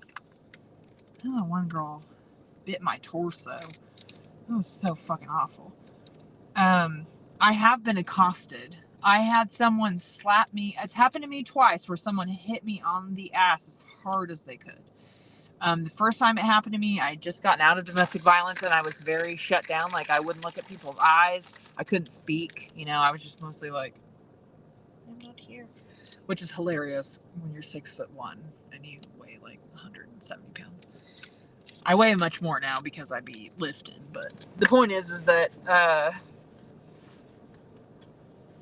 most of the problems I have with people are when they're really drunk, and also regular people. Never had problems with performers as much. I have had to be around performers who are beefing with each other, but most of the problems I have don't come from that world. Not in the way you'd think. Maybe drama or something. But keep yourself safe. Make sure that you're mapped out wherever you're going, and if you have friends, like in the town you're going to, you know, let them know where you're at. Let people know where you're at. Be like, hey guys, like, I'm gonna be at, I'm at the venue. Well, I used to not tell people where I was because I was afraid. And I still have my apprehensions, I still get worried. But I'm much more assertive and I'm much better at asking for help, even as big and trained as I am. And also, the funny, sad thing is, especially when you've experienced abuse for a long time, and especially with like social contract, we have a hard time we don't want to offend people or hurt them or whatever the fuck. But there comes a line where we had a guy that was in a bar that my friends own, and he was very intoxicated, and people were like, hey bro, like, you're kind of being gross and awful, like, you need to stop. And he chilled out for a little while, but then he tried to grope someone, and needless to say, he was politely ejected by 6 people, including someone that was holding him by the neck, because he became violent when he was told that he couldn't just grab a human being without their permission, especially because he tried to grab some girl's front region. He's lucky that he wasn't breathing through a tube by the time he got to me, but I convinced him that he had just committed a sex crime and a felony on video, and that if he continued to fight, that he was going to be going to jail for a very long time. And he was rich. He was in town for some fucking bougie car show. And I just kept saying, you've committed a felony. You're committing felonies on camera right now. Like, you're going to jail, buddy. Like, I would just calm down if I were you. And this guy, the shortest version of this story is, he gets out of the bar. I get in between him and the entirety of the rest of the bar, because he's threatening to, like, buy the bar and burn it down and saying all these things. And I'm like, buddy, call your Uber. He was over by my car too, so I was like, okay, I'm just gonna stand and make sure this guy's like detached from everybody. That's what you do when you do some de-escalation. Making sure that you're getting people out of eyesight of the aggressive, like 2 dogs fighting. Anyway, he was like, why are you following me? Because I was following him over by my vehicle and stuff while he was calling his Uber. And I realized right before I got out there that the entire bar was behind me. The entire bar. Imagine like a Vampire the Masquerade, like, art or something from the book, and like you just look down the alley and you just see like vampires and crazy witches and stuff. It was like the whole goth night was just in the alley waiting. And I said, I'm here to protect you. And he looks over my shoulder and sees the entire bar outside in the alley just watching and waiting. Because these people know me, so they know that I am trained. And I was helping this guy not get murdered before he went to his Uber. But back in the day... Oh, well, the point of saying all this was, like, after all that happened, that guy was so messed up that he still tried to grab the front part of my costume and my outfit that I had on. I love your outfit. He traced his finger down there was a ring, and he tried to pull it. And I can't tell you how badly I just wanted to break every bone in that man's face. I just wanted to break his entire face. I question if he remembers what happened, because he was just so... And they wouldn't serve him, and that's one of the reasons why he got mad. But, like, that shit happens. And, like, I've never been to this venue, and so I asked people who were coming to this venue and to this event, like, has anybody been here? Like, does anybody know what the crowd is like?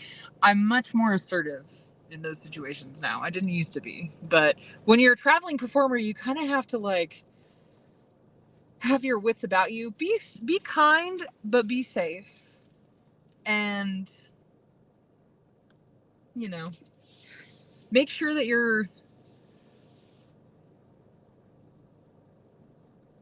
keeping yourself safe, you're keeping your brand safe as yourself, but then also you're making it to where you can continue to travel and you're not gonna get like fucking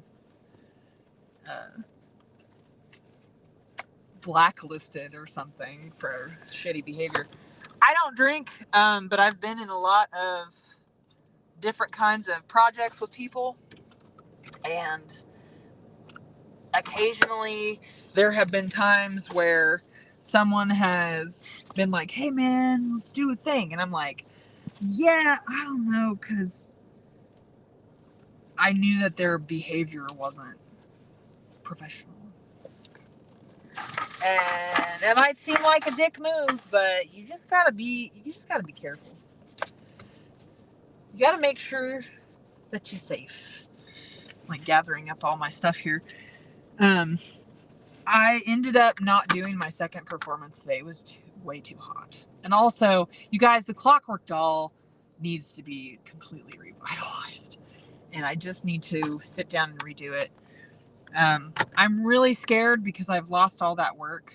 I've lost my job, you know. And I'm trying my best to be positive, but it does give me the chance to kind of work on performance stuff that I haven't been able to do in a long time. So if you'll notice, I'm ADHDing everything that exists in life, keeping my contact case out. Oh yeah, baby performers or people who be getting into horror or anime or whatever. We out here in McAllister, Oklahoma, with them there train tracks is right here next to the barn. That way, after you get too wasted, you gonna have yourself a little tiny earthquake time. It was a good time for everybody.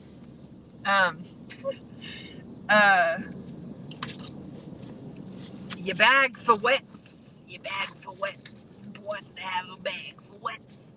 I have stuff to black out my mouth. I have my contacts case. Honestly, what's funny is the stuff to black out my mouth was a problem because I was using this specific kind, and when it got too hot, it would seep out of the bottle. And I did not realize that because it would be in a pouch next to my hip, and my body would heat it up, and it would just be like, it was so bad and gross. But keep a plastic bag for your wets so that you can have, if you put it in your purse or you have it with you, keeping your contacts case and your contacts fluid with you. Stop that. Super important. Why you fall down? So, speaking of that, I just realized contacts.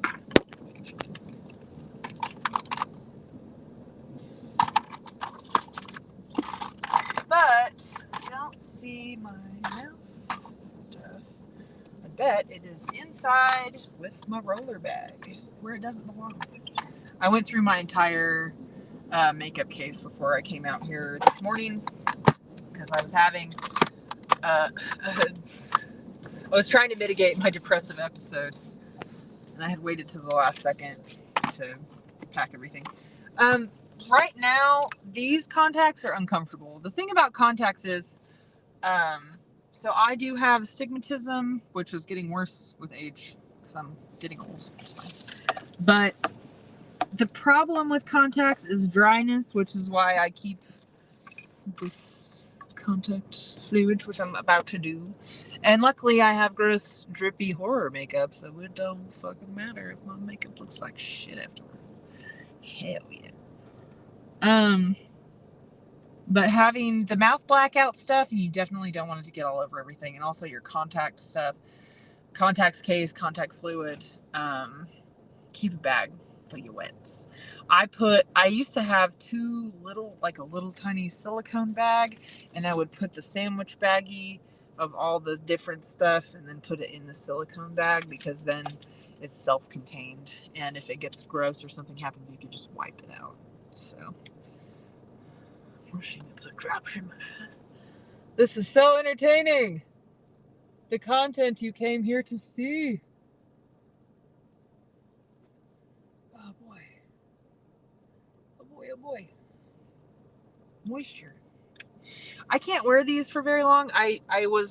Whenever we got started, I was still doing that whole because right now it's 7:50 Central Standard Time and my call isn't until 9. This is the longest time I've had what I call a in-town layover. What does that say? Flooding to eye holes.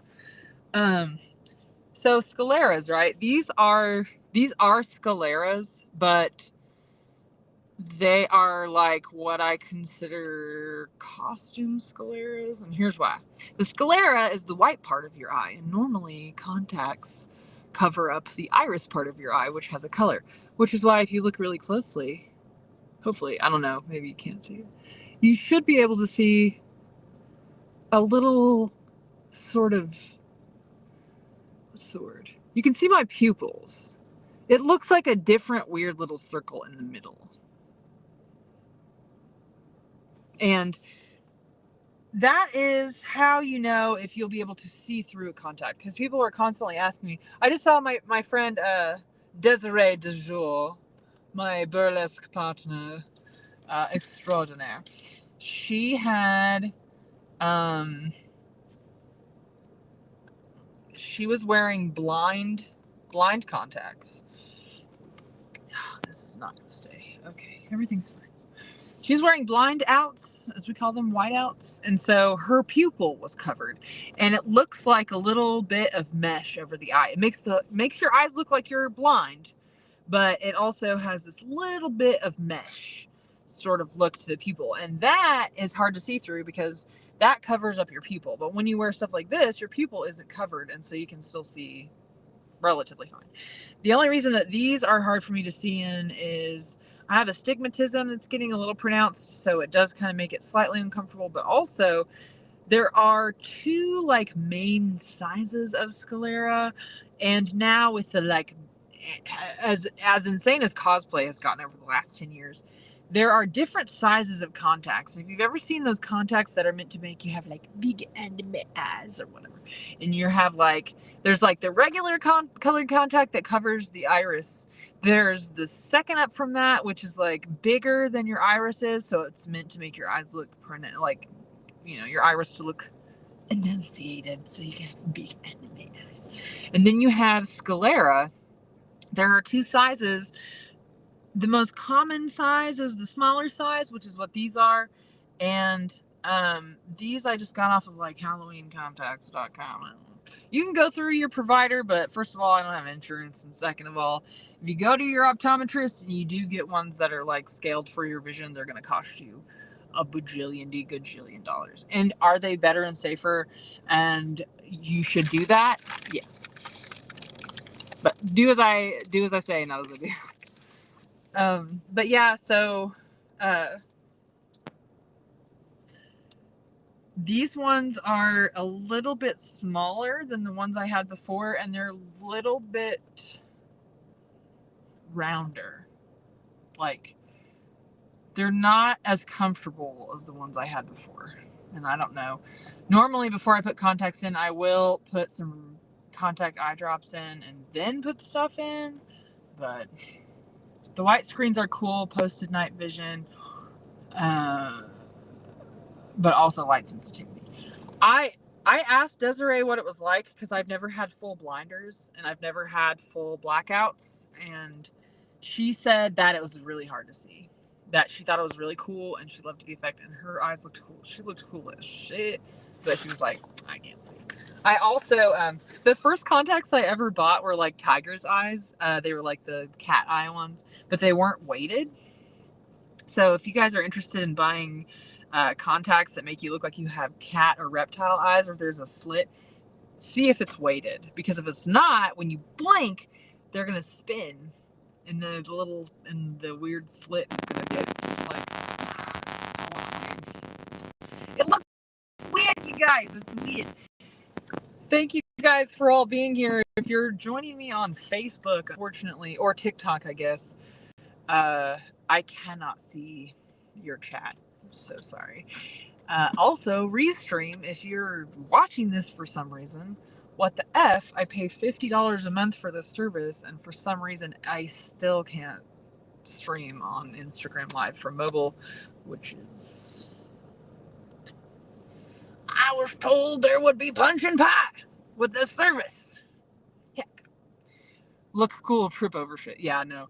And like, so that's something I've been thinking about a lot, because I've been doing this metal band project, you guys, and I'm really excited. I'm also really scared because I have so many musician friends, and it's like operatic hardcore, and it's very performative, and I'm like, my friends are gonna think I'm a giant dweebus.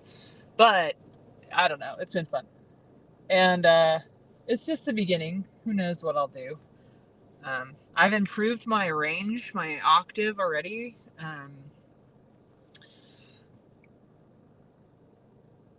I was contralto, alto mezz, and I'm getting into more soprano stuff, but everything commercial is more soprano mezz, so I'm really concerned about that because people don't like hearing girls that sound deep. I don't know.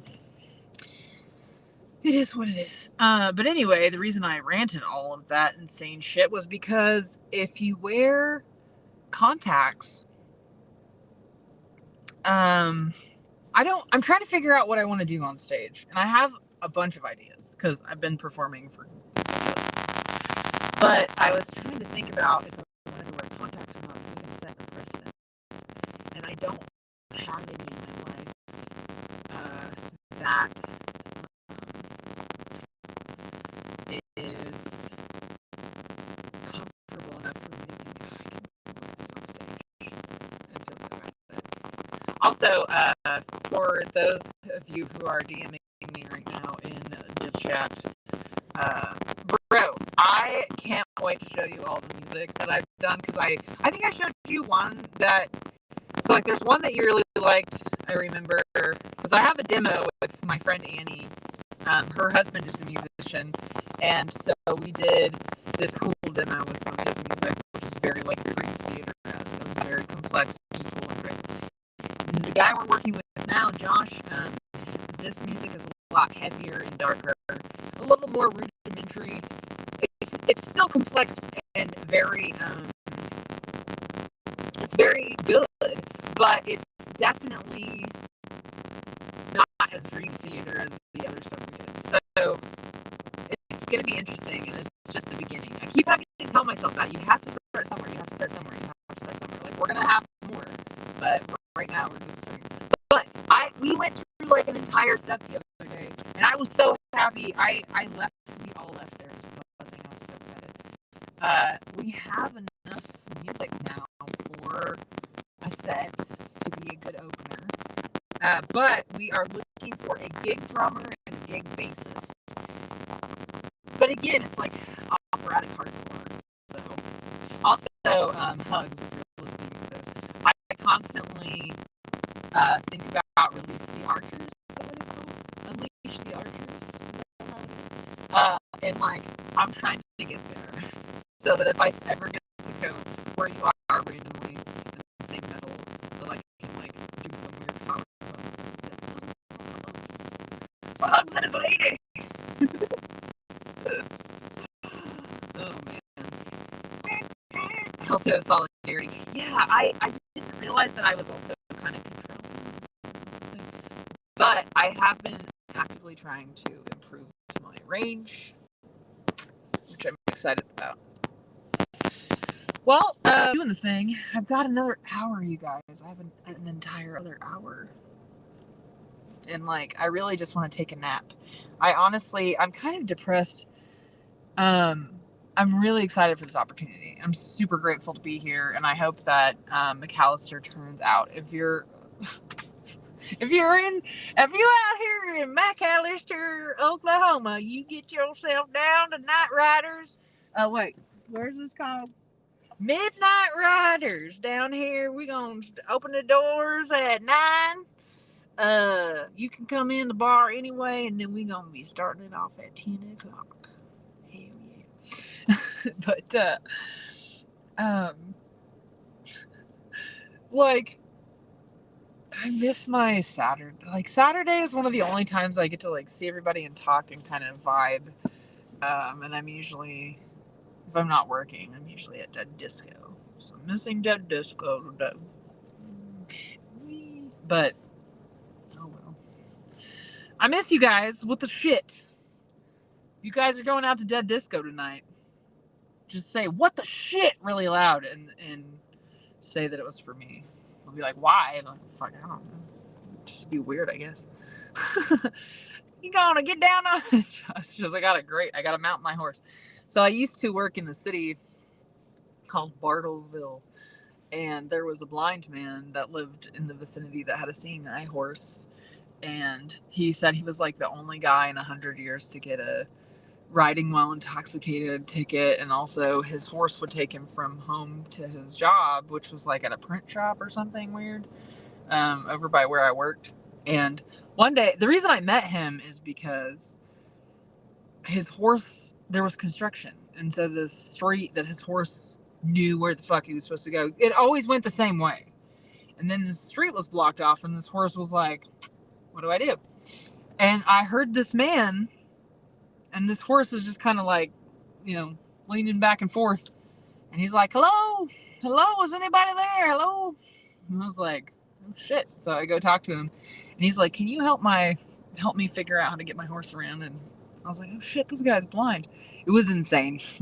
But yeah, that's Bartlesville. They still had a hitching post outside this guy's business so he could get to work. But yeah, I am performing more, and I'm in a metal band.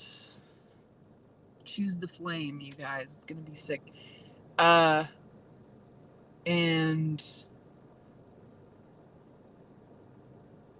I don't know. I'm just trying to make this year as big as I can. Eventually, my body is going to give out and be decrepit and be like, you can't be doing shit anymore. And I'll be like, nobody. Let me do the thing. And it'll say, no, you are a decrepit, crusty old piece of shit. But until that time, we're going hard. We're going so hard. Also, shout out, Dr. Casket got me this, and I will never... This has been a lifesaver today. It's a neck fan. Put it. You can't do it when your hair's down because it gets stuck in the little thing in the back. But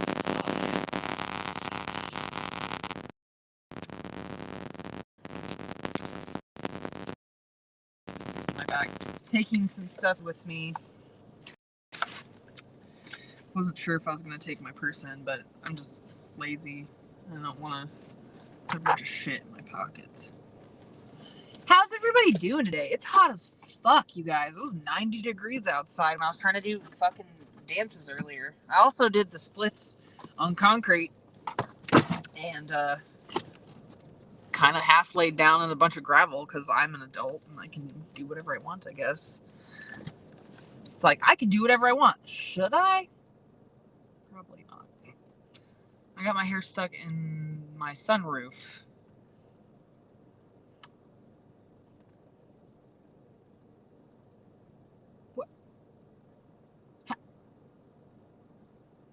What?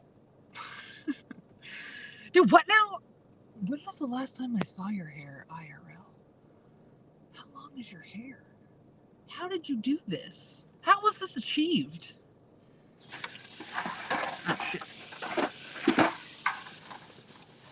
The other thing about traveling for me that's always interesting is I do horror and gothic industrial, and I do sexy things, and I do spooky things.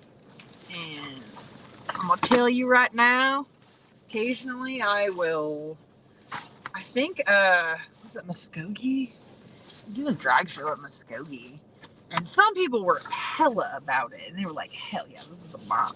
But then some people were not about it, and they were hingy and weird, and it happened later, thankfully, so we didn't have to deal with it like right up front. But the bar supported the. I mean, they were the ones that booked the event, but they were like, people were just old and crotchety, and they were like, "Don't be bringing that shit up here," and we got mad about it, but we prevailed and just kept fucking doing it, and they still doing it out there, and I'm gonna keep doing it out there. So. Guy with long hair problems. Hair got sucked up. Didn't know it can. Oh, oh man, I need to see your hair, I guess. Although sometimes I forego, like I know who you are, but sometimes I forego, like what people's screen names are, and they'll be like, "What's up?" And I'm like, "Oh shit, I don't remember," because you have 17 names. Oh.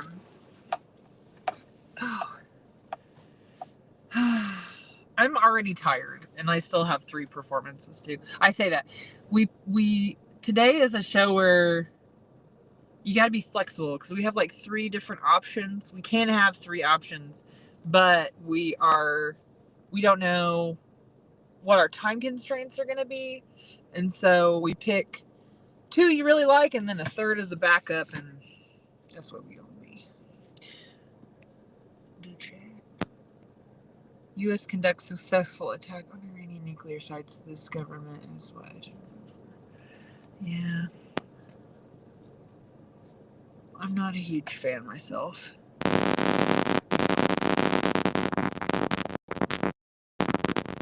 Now I keep a hair scrunchie. I actually am out. My car scrunchies are out, but I normally have a bunch of hair ties on my stick because it's one of the places I leave things in different places because I constantly forget things and can't find things. I also have 2 people that I was in relationships for a long time, and if one of them in particular, I'll be like, I've been looking for my keys for 6 hours. Say the thing. And I'll be like, did you look over there? And then we'll look at my keys.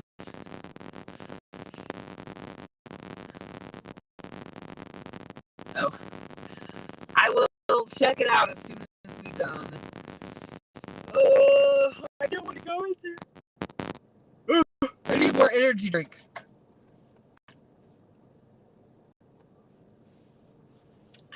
I had a backup. I have to stop drinking them. I'm sorry, it was just reported. Oh man. Yeah, current events. On days like today too, like I can't always keep up with messaging people, or sometimes I'll still message people, and I'll miss stuff, and I'll find out later. It's just a lot. Just like water, drink that water. That says it's gotten to the point where I'm whispering yet yes, daddy, to my own bats. I love how we're multi-platform streaming, and if you guys don't follow me on Twitch, like I've got a Twitch family, and I think it's hilarious because I can't take you guys anywhere. You'd be saying silly shit. I wish I could I guess have the chat open so people could see it, but it's making me like, oh, maybe this is a thing. Does this work? Can you guys see that now? Oh shit. Can you see the chat now?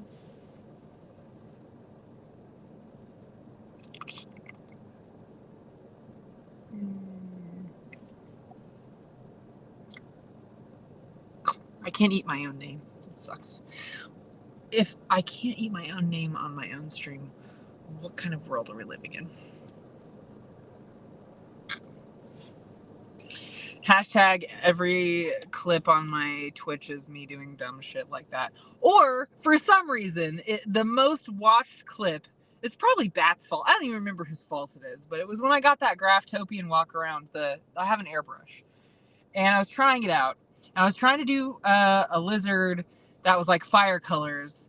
And somehow it ended up being freaking making the water and the base of my skin when I was doing the yellow underneath, it looked like pee. And I made a joke about how my mom would be so proud because I almost drank the water. And I was like, oh, I don't be drinking pee water on the internet. And it's like one of the most watched clips on my Twitch. This is all your fault, all of you. I hate you. Jealous. My friend is transitioning and she's jealous of my boobs getting old and fat. Also, what does that say? Oh, I'm so sad. Must be doing boob things. Oh, water. Listen, I have an entire thing on my Twitch that is literally, you can spend points to make me take a water. But I do have this delicious water. That was the other thing today. I was proud of myself because I was like, I gotta pee. I was like, oh yeah, sweet. When I do Wasteland Weekend, or like I was out at Atomic Falls, when you are in the extreme heat, one of the first things we ask your friends when you're out partying in the last party on Earth or whatever is, have you peed today? How many times have you peed today? Because if you drink enough water to be able to pee, it means you're hydrating correctly. But if you're at the point where you haven't peed in like forever and you're still drinking water, it means you haven't drank enough water. So 2 questions you got to ask yourself when you get in the desert or the hot. Have you peed today? Do you have sunscreen? But yeah. Does anybody else have performer questions? I wish I could play some of my music for you guys that I've been working on. Although, like, maybe 1 or 2 of you would like it, I don't know. Also, again, hi, I'm Susie, aka Spectre. If you are joining me on anywhere other than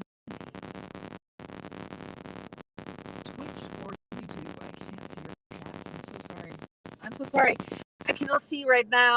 I have Restream going, but I hear that I'm streaming on TikTok and also Facebook, and I'm going to have to hit those comments and questions up later.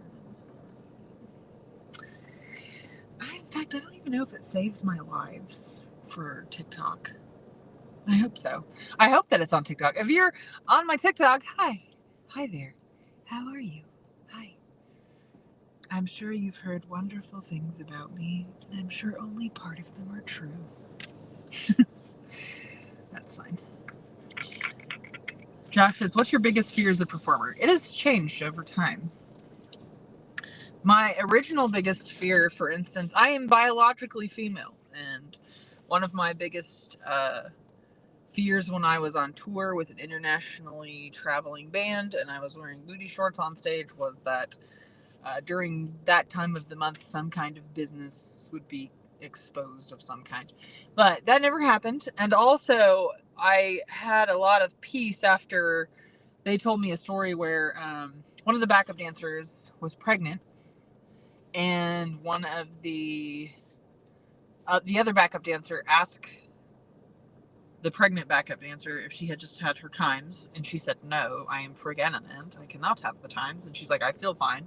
So they were worried. They were like, oh god, we gotta go like find out if something can happen. And what had happened was Gwar had performed at the venue that they were at the night before, and they were doing all this floor work on the carpet, and the section that the girl with the one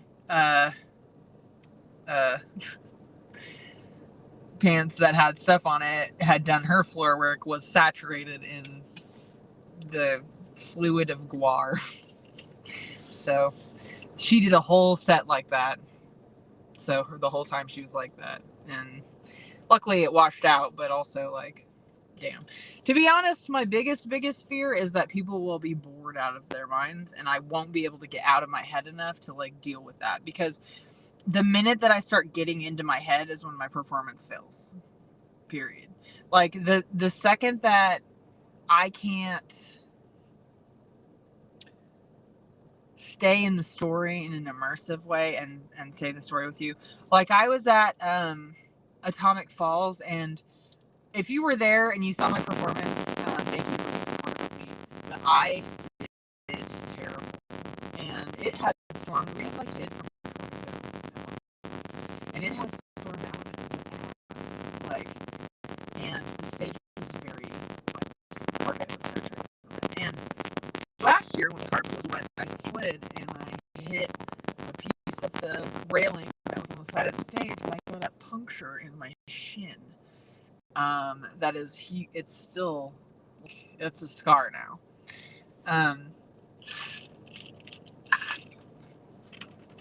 My death juice.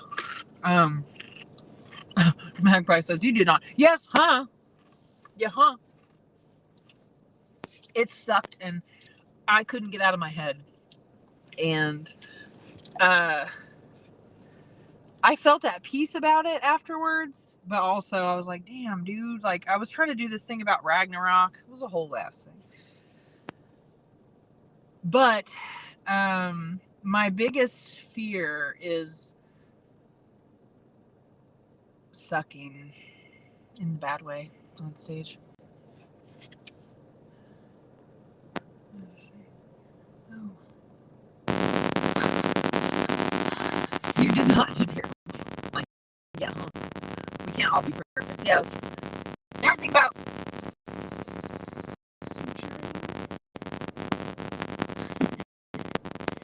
just do it. Best advice I ever got. Same apply to defense things that we did one. I can't actually see my screen anymore.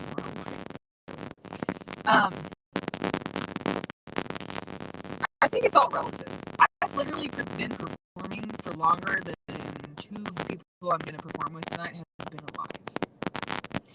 And I just started feeling good about stuff I've done. And I have good nights and bad nights, and any kind of performer will tell you. So last night I saw one of the most immaculate performers, Rita Delavane, perform this absolutely incredible hormone demon like burlesque. It was amazing. And I went up to them and told them, bro, like, that fucking piece, holy shit. It was so good, and like they just hit everything, you know. It was one of those times when they hit stuff on the music and everybody was just like, you know, because it was so great. And also they looked like a hot demon doing hot demon things. So, I mean, what's not to love? But they actually told me some feelings they had about apprehension and how they felt about their performance and their own view, based on how things have been going and how they felt about it.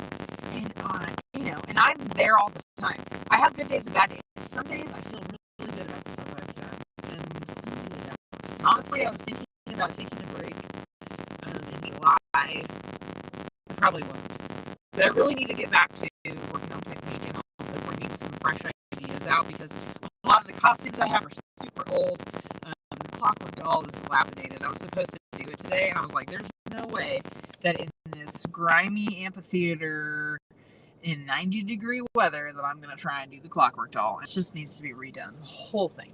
It was really embarrassing because it super failed during nationals. And I came down off of a jump, and the whole backpack, like, all the shit that was inside of it came out. And I was emotionally devastated, because also I had a friend who was helping me, and I was just like, I feel so guilty that they had to see me flail. But then also it was funny because everybody kept saying, you just kept going and that's what you have to do. And I was like, yeah, what else was I supposed to do? Like, leave? No. Like, I was out there, and I did really bad. And it was really hard and embarrassing and triggering and a lot to do that on the stage for nationals. It's really embarrassing. Super embarrassing. I still think about it. I feel really proud of myself that it hasn't hurt me as much as it probably would have in the past, I guess. But like, I felt good because I was like, oh, fuck, I can't believe that happened. But then I just let it, I was able to be like, well, it's over now. Like, what do you do? I wish I could do that about other things or people, specifically people, mostly people. I wish I could be like, man, guess I don't care about that anymore. But that don't be happening for some reason. I don't know. I am gonna try and wet my eyes some more. We extra dehydrated up in here.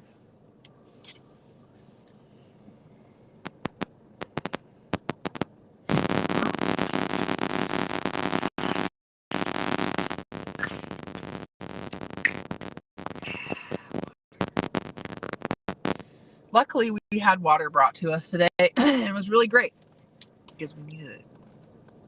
I needed it in my life.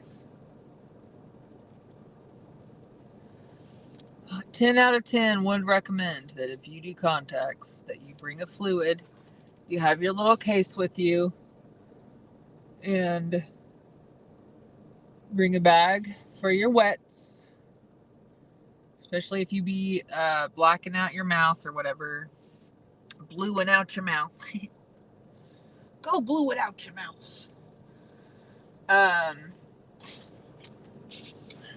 It's like I have a tissue in here somewhere.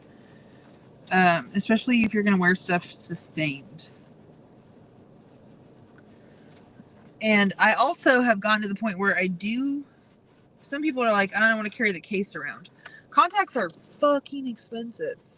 And if I have started listening to my body much more because I'm older. And the idea is if I get to a point where like, I got to take these out, then they need to come out.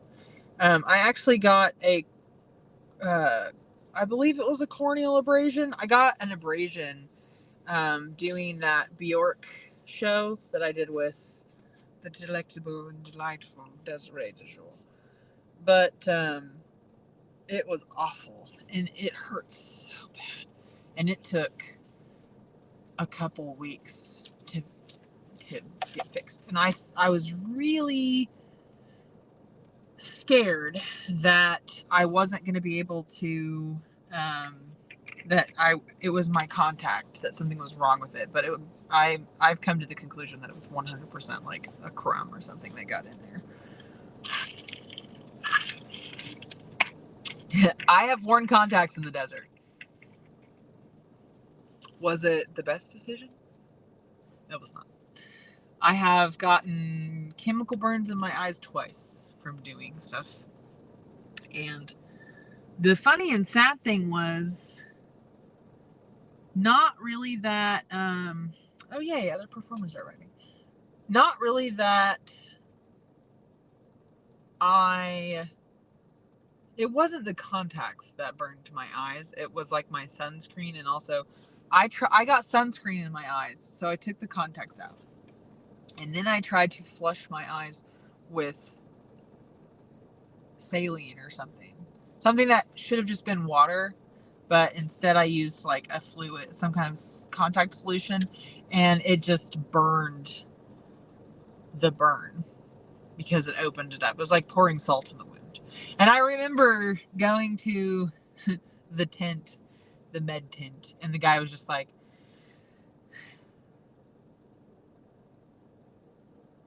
what? But I now carry my contact case with me all the time because one of the reasons that ended up being as bad as it was because I did not have the ability to take them out right away. And I also was like, I don't want to lose my investment. Well, your eyes are more important than your investment. But yeah, just carry your contact case and use a lot of fixing spray, finishing spray, whatever it's called. My eyes is wet. I have heard horror over this sclera.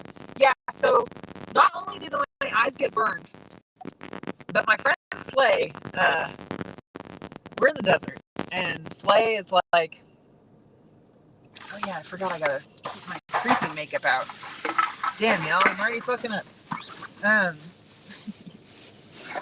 Slay finished her volunteer shift and was like, I'm gonna party because it's the Wasteland weekend, yay! And so she was partying. And then she saw me in a predicament. She's like, I will take you to the med tent. But had been partying, right? Which is cool, man. You know, party responsibly. Anyway, we get there. I get fixed up. And the guy's like, look, you're done for the night. Like, it's Saturday night also. It was Saturday night. Like, one of my first years. I was so depressed. And he's like, can you lead her back to camp if I wrap her eyes? We're going to put some stuff in her eyes and we need to wrap them and she needs to keep them closed for a long time. And Slay's like, yeah, I got this. And so she proceeds to... Also, let's talk about the fact that my friend Slay is like a tiny bean. I think she's taller than 5'2", but she's a tiny bean. And I'm like 6'1". And I had on this headpiece that had all these quills and stuff coming out of it. And I couldn't see. And so she drunkenly led blind me through Wasteland Weekend. And the sounds that I heard, just the crazy shit that I heard, it was insane. Walking through Wasteland Weekend blind on a Saturday night, when like the metal bands are playing and all this shit was going on. And then Slay is a tiny bean, and so she'd lead me through like a camp, and there'd be netting and stuff, and I'd be like, because like my head would get caught on stuff that she was just walking under because she's a tiny little nugget. And I was like, she kept hearing me be like, and she's like, oh, sorry. So funny. So funny. Oh my god. So funny. We're almost there, guys.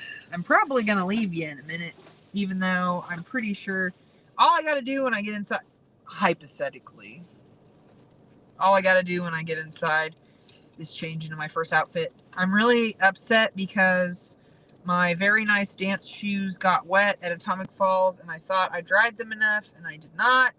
And they are moldy. And I don't think I can save them. And I don't even have enough money to pay my rent. So what's the point of trying to live life? I don't know. I had a couple of fights with one of my bosses lately, and stuff has been real spicy and crap. So I'm just trying to be like, everything is fine. It's all fine. We're fine. This is fine. It's gonna be fine. But I'm in it to win it for today. We're here, out here at Midnight Riders and Midnight. I got my hydration juice. I got my crinkle makeup.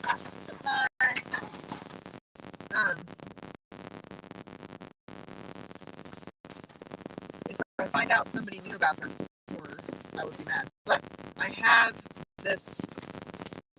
If you have trash or like laundry or something that you can put in your car to cover up stuff, I 10 recommend, because then you just look like you got weird junk in your car. People still be people, and they be crackheads and breaking into stuff and whatever, but be less of a soft target. Okay, all this stuff in my bag. Okay, guys, I got my bag. The costumes are inside. Got my quits. Put this in a little pocket in here since I don't know where my other blackout stuff is. Probably in my roller bag. The costumes are inside. Oh. I have my backup ballet shoes that are fucked up, you guys. I need new dance. I need to redo everything. Please, someone come down and body double with me so I can finish all my stuff. Look at these. Look at this. That's so bad. I love to dance. And yeah, wow. These don't even have toes in them. Okay. Hell yeah, we doing floor work out here. Bones in the window. Bones? Oh, yeah, dead body bones. I have bones all over my house and stuff everywhere, on the outside and the inside. I've got skulls like nailed up to the crossbeam of my house. When I send people to my house, when people come to visit, I'm like, just look for the skulls.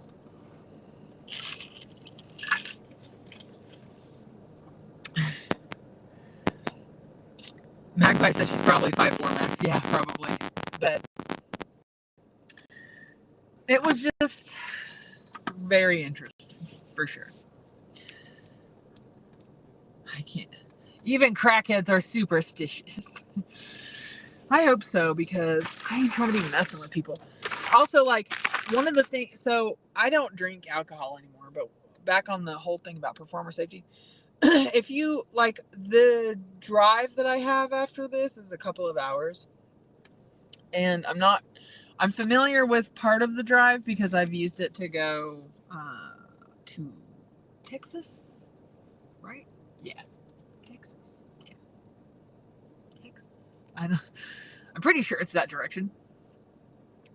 But for instance, whenever I left the park, I could have just left in my costume, but it was really uncomfortable, and I was like, nah, I'm gonna change. So I changed out of my costume. I went into Quick Trip. I still had like stitches, makeup, and stuff, and everyone was like. Also, I'm in a small cowpoke town, and so this guy's like, I like your makeup. What'd you do today? And I was like, in my mind, I was like, I was with all my queer friends at the park doing a thing.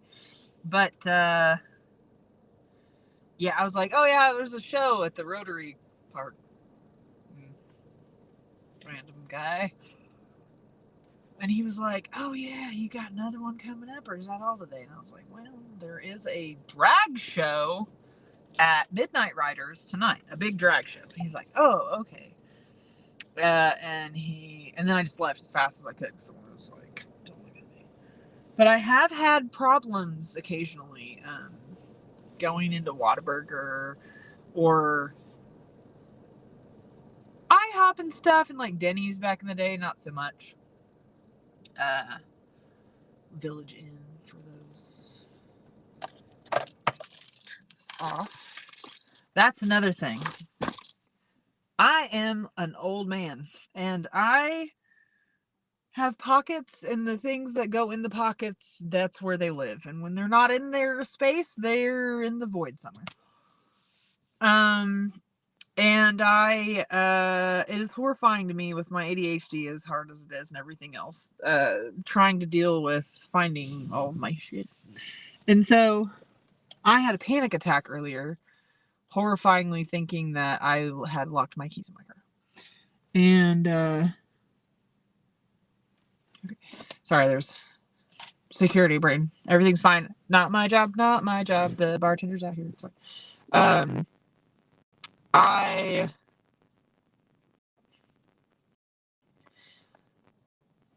keep close eyes on all your shit that you need.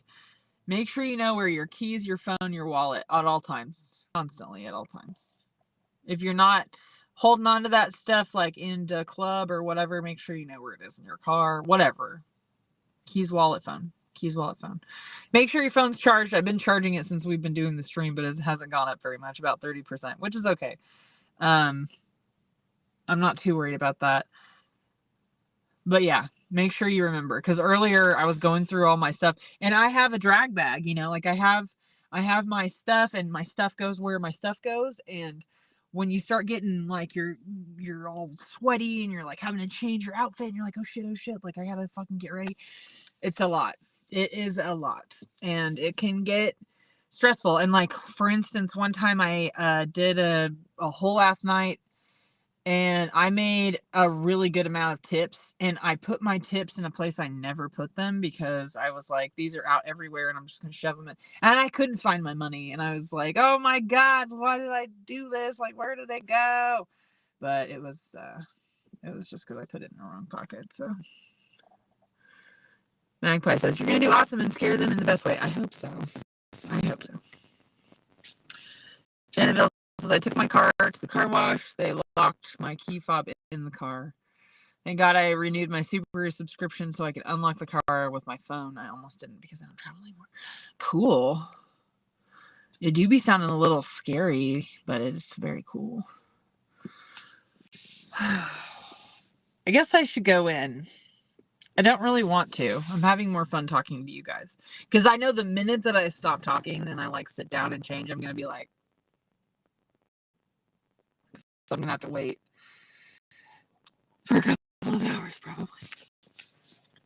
But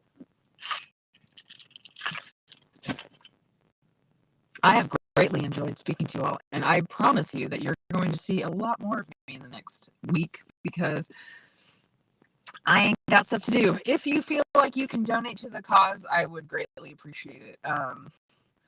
I literally had 5 jobs 2 months ago, and now I have 4 jobs, and I still have no work. I have 1 gig coming up this week, and it's a lot. It's very scary. It's really sad because 3 of the jobs that I'm talking about are all in the same industry, and that's why they're all tried at the same time. I've always been a hustler. I've always had a million jobs, but I was getting to the point where I was starting to be able to get ahead, and now I am not. So, the other problem I have, and let's just be honest, I'm going to throw this out there before I leave. One of the differences between being an artist and being a commercial artist is, for instance, I have filmed. I'm gonna say maybe not thousands, possibly thousands in the last 20 years, but like hundreds of hours of content that I've never posted. And like I've made merch and made I used to make art a lot and like cyber dreads and all these things. But I wasn't a commercial artist. Don't worry about that. It's okay. You can only do what you can do, and you need to take care of yourself first. That's important. But I'm the same. When I can, I do, and when I can't, I don't. And that's how it is. We all are artists. We support our art friends. That's why there's a lot of tipping protocol involved when you're tipping queens and stuff, and especially if there's like a diva or somebody that's their title is coming up, you tip them extra, etc.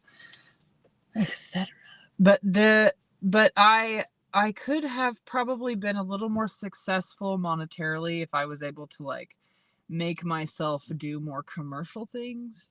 But it's hard for me sometimes. I don't like asking for that. And I love supporting bands. Like I love giving my artist friends money. And I half the time I don't even like if their art is cool or like they have a pin or something cool that I could put on something that I use, I want it. Or I'll buy their music or whatever. However, I can give them the money the most direct way. And sometimes they won't just take it. But I'm not the best at like doing that for myself. Do I have the ability to make prints and like now I can do vinyl and all this other stuff, and I've just started doing I did some buttons. I made buttons, guys, and I brought my buttons here, so I have my buttons. But like sometimes it's just like there's something about that side that I haven't been able to get over the hump yet sometimes. And it's not that I don't want to do it, it's just for me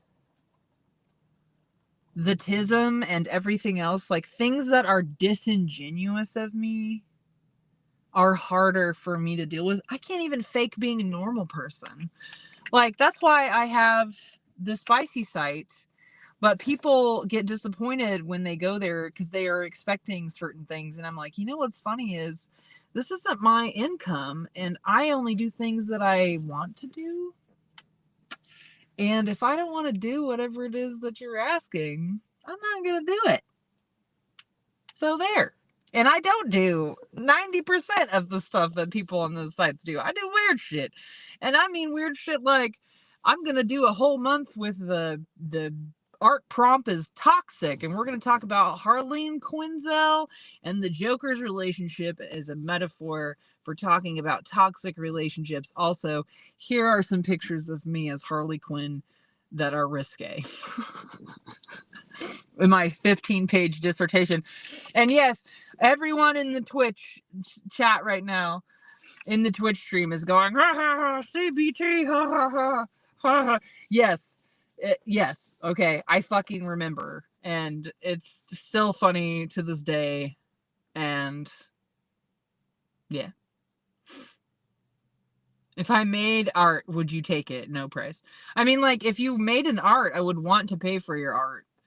I actually recently, it's been 2 years or something, like, I paid $250 to a very famous comic book artist for a commission, and he never gave it to me, and also never gave me back my $250. So people be trifling. They be about that life, but not me. I don't give a fuck. I've bought people's weird, like, 5-minute watercolors before, just trying to help them out. Commercialization of things you love or art, yeah, are incredibly difficult. Yeah, it's just, and like, it's like a band, like, bands give you an experience, and yeah, you're paying a ticket, like, to go and need a name and we write it down. Yeah. Well, I mean, I guess I should say it because I haven't been, but it was fucking Ben Templesmith, which is really disappointing and depressing because I got it for somebody who was going through sobriety and trying to be sober, and I got it because I was like, oh, this is our favorite artist. I'm going to do this really big special thing because it's somebody I loved very much. And I got like one message back after it said it was like 3 to 6 months, and I was like, hey, like, just checking in. And he's like, yeah, like, I fucking, like, he's like, yeah, I've been busy, blah, blah. I was like, okay, cool. And then I sent messages periodically. This was like December of 2023, 2024. It's been a long time. And he's never answered any of my emails or any of the platform messages I've sent anywhere else. And I went to PayPal and tried to get that shit taken care of last time I talked to them, but they had some kind of system failure, so I just call them again. Anyway, the point is, buy my merch. I don't buying art from people. There are commissioned artists that I have arts buttons of. So like Dr. Casket and Snot, or Vod Bannock and Chris Jeffries and Lil Steffi B. I don't know, they're just Lil Steffi B. Who else do I have in there? Most of the rest of it's mine, like composites I've done and modeling I've done. What's funny is it's like all the pictures I took myself, all the makeup I did myself, all the like image manipulation I did myself. I think there's like one that has a filter. That's just a decorative filter, but the rest of it is all composite photography and stuff I've done for projects and whatever. But the point is that in spreading my art, I'm also spreading other people's art. I'm infecting you with my friend's art. And so that's cool AF, but also like I don't feel bad. I made a thing, and if I made a thing and I give you and I'm like, here's the thing that I made, it's great. But sometimes it just feels weird trying to pimp yourself. And you have to when you're an artist, you have to. But I am a performer. My art is intangible. It is an experience. And so it's very hard. And I've been telling people that forever. They're like, oh yeah, you got to do this. You got to do that. I'm like, my art is intangible. Like, you pay a ticket price or you tip me or whatever to have this experience. And that's where the majority of my art comes from, is being an experience. But when you're a graphic designer or a sculptor or a painter, whatever the fuck you are, like, that is a tangible thing. It's like, here's this thing. And I do sculpt and 1,000 other fucking things. But dancing is my thing, and dancing is intangible. It is an experience. So it's been hard to transition over from that. But that being said, too bad, motherfuckers, because I did it. I've got stickers coming. I've got buttons. I have a 3D printer that's just begging to make weird, dumb shit. So feel free to be inundated by my merch. Buy my merch.